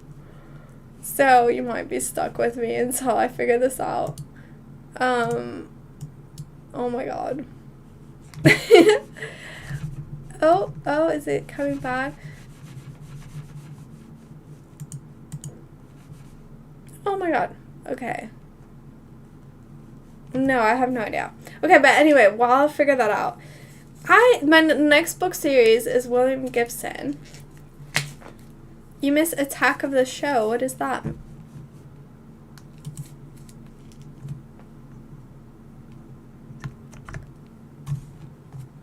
I do not know how I'm gonna log off without it. I wonder if I have to like unplug my mouse. I might have to do that. This is gonna be great. But anyway, I'm reading the William Gibson series. Attack of the Shows where Olivia is that who that is? Oof. I feel when you take off the saran wrap off of books. Series. Alright. So, this is William Gibson. He wrote... This is the main one that I need to read. It's called The Neuromancer.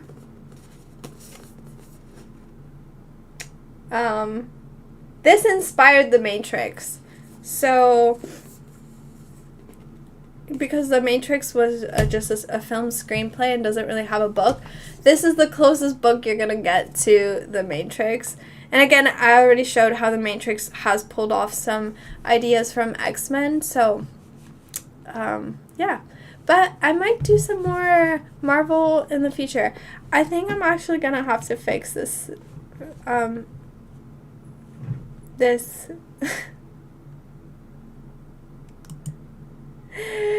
this mouse, so you're gonna have to bear with me.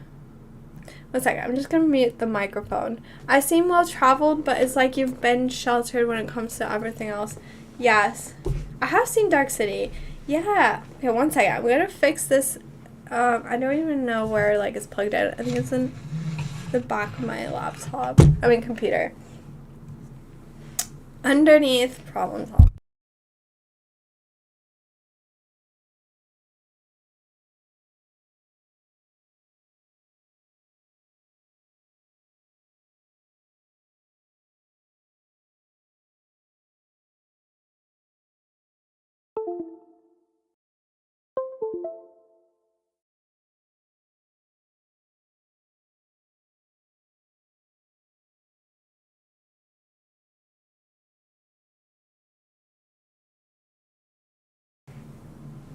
Alright, it works now. So thankfully it works.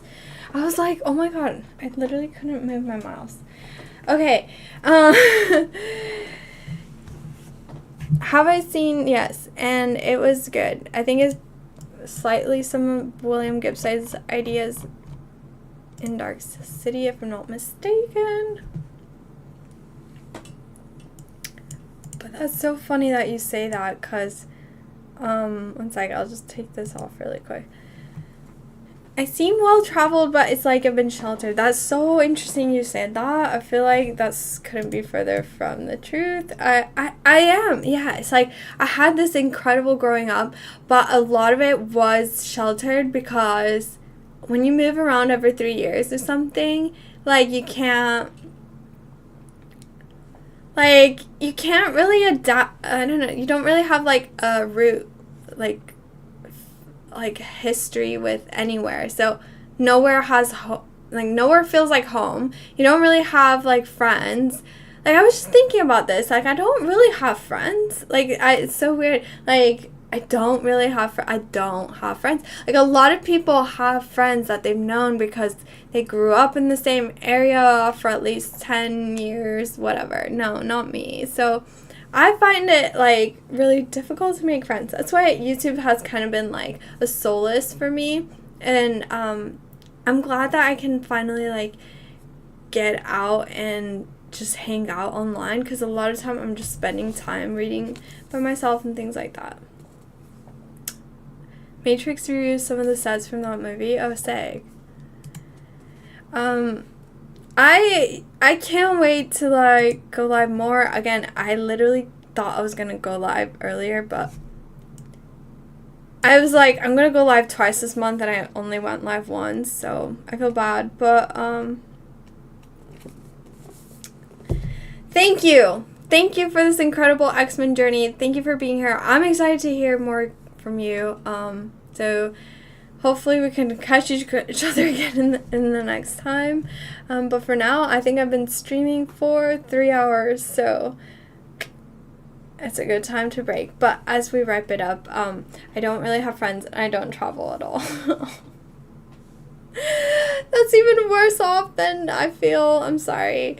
It's so difficult to make friends. It's like, I was thinking, like, how am I would really I would really love to go out, hang out and like look for comics from the 1960s, but who do you call up anymore to do that?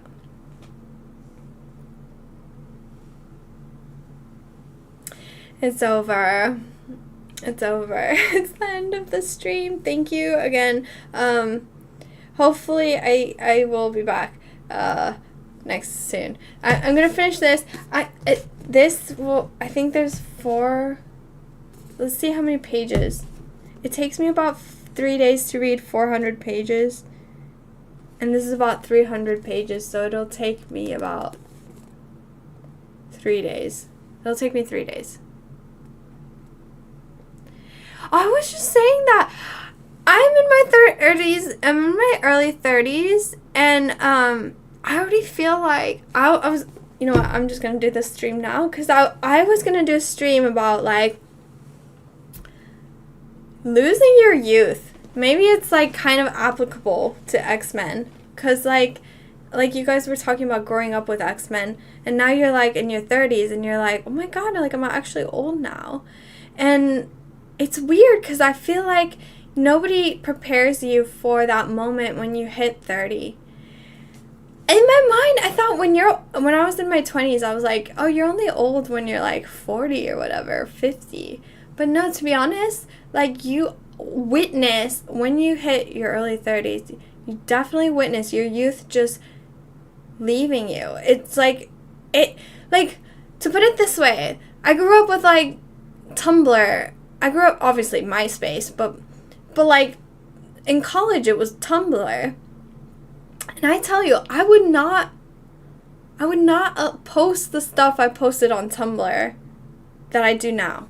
I have cleaned up my youthful act, if that makes sense. Like, when I was in my 20s, like, it was okay to be rebellious and a bit, avant-garde and risque, but I feel like when you become in your 30s, you really have to become professional, and you start to realize that a lot of the liberties that you had when you were in your 20s and you were young, you're no longer entitled to those liberties because you're becoming older. And that's not to say you can't do XYZ. It's just like you got to watch yourself more carefully because now there's younger people looking up to you. That's number one. That's number one, is that there's now younger people looking up to you, and you have to behave yourself and act your age. So while you want to stay young forever and keep this youthful, view,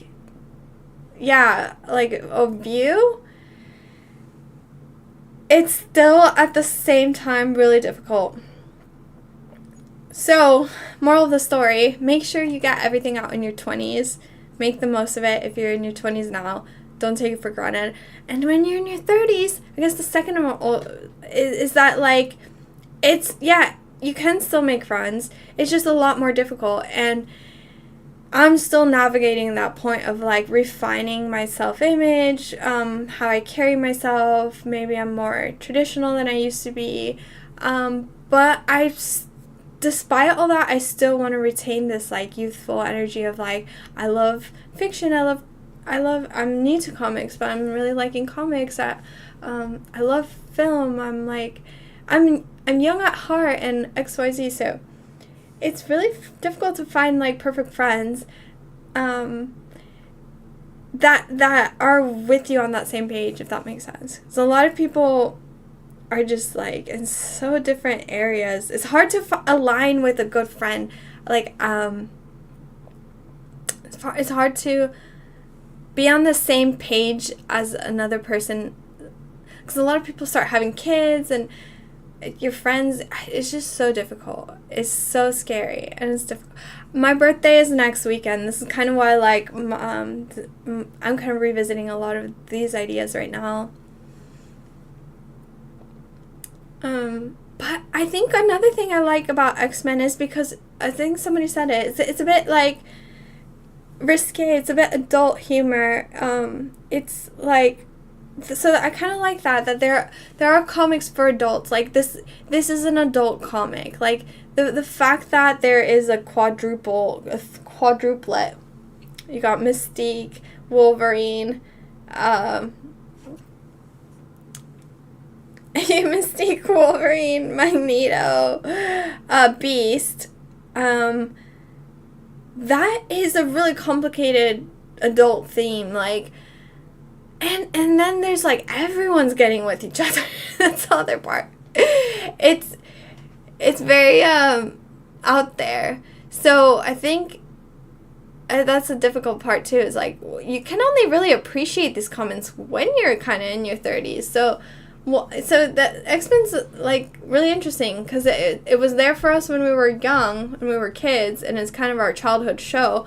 But it's also there for us now as entering adulthood and kind of navigating where we feel like this channel. A lot of people here, we call ourselves truth speakers. Like we feel like we have that gene X of like, okay, yeah, maybe we don't have superpowers, but we all feel like we have some sort of special like charm or energy. And I feel like this is what I'm writing about in my books, is about people like us who feel like we have this X gene, when in reality it's maybe we have just like, we do have some sort of telekinesis or some other sort of powers, and we do feel like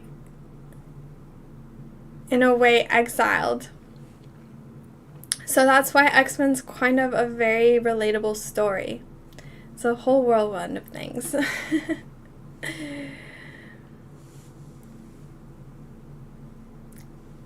I wish I knew the things I knew now 10 and 15 years ago.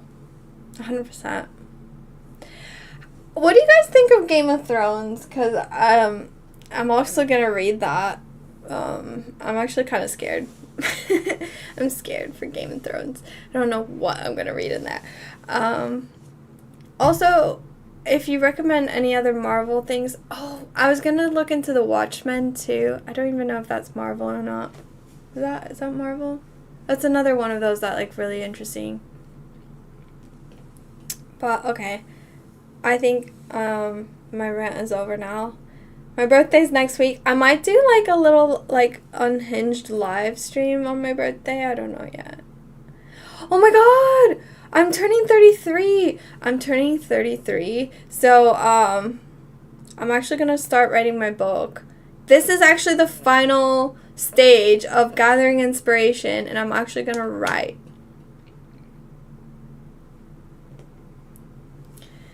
The show was great for the first seasons. Okay. Thanks for the heads up. So yeah, prepare for necromancer. Neuromancer. Prepare for a neuromancer stream, and then I think, what do I have? Twilight, Game of Thrones, and some other thing. And then I'll do some writing streams and impromptu, just random check-ins. Thank you. I appreciate it. 33 is a master number. 33 is a very interesting time. But thanks for hanging out, y'all. I can't believe how many of y'all met today. So anyway, I'll check your pages out. If you have any, drop any comments too down below. And thanks so much for watching, guys. I'm gonna drop the banner now and be on our way out.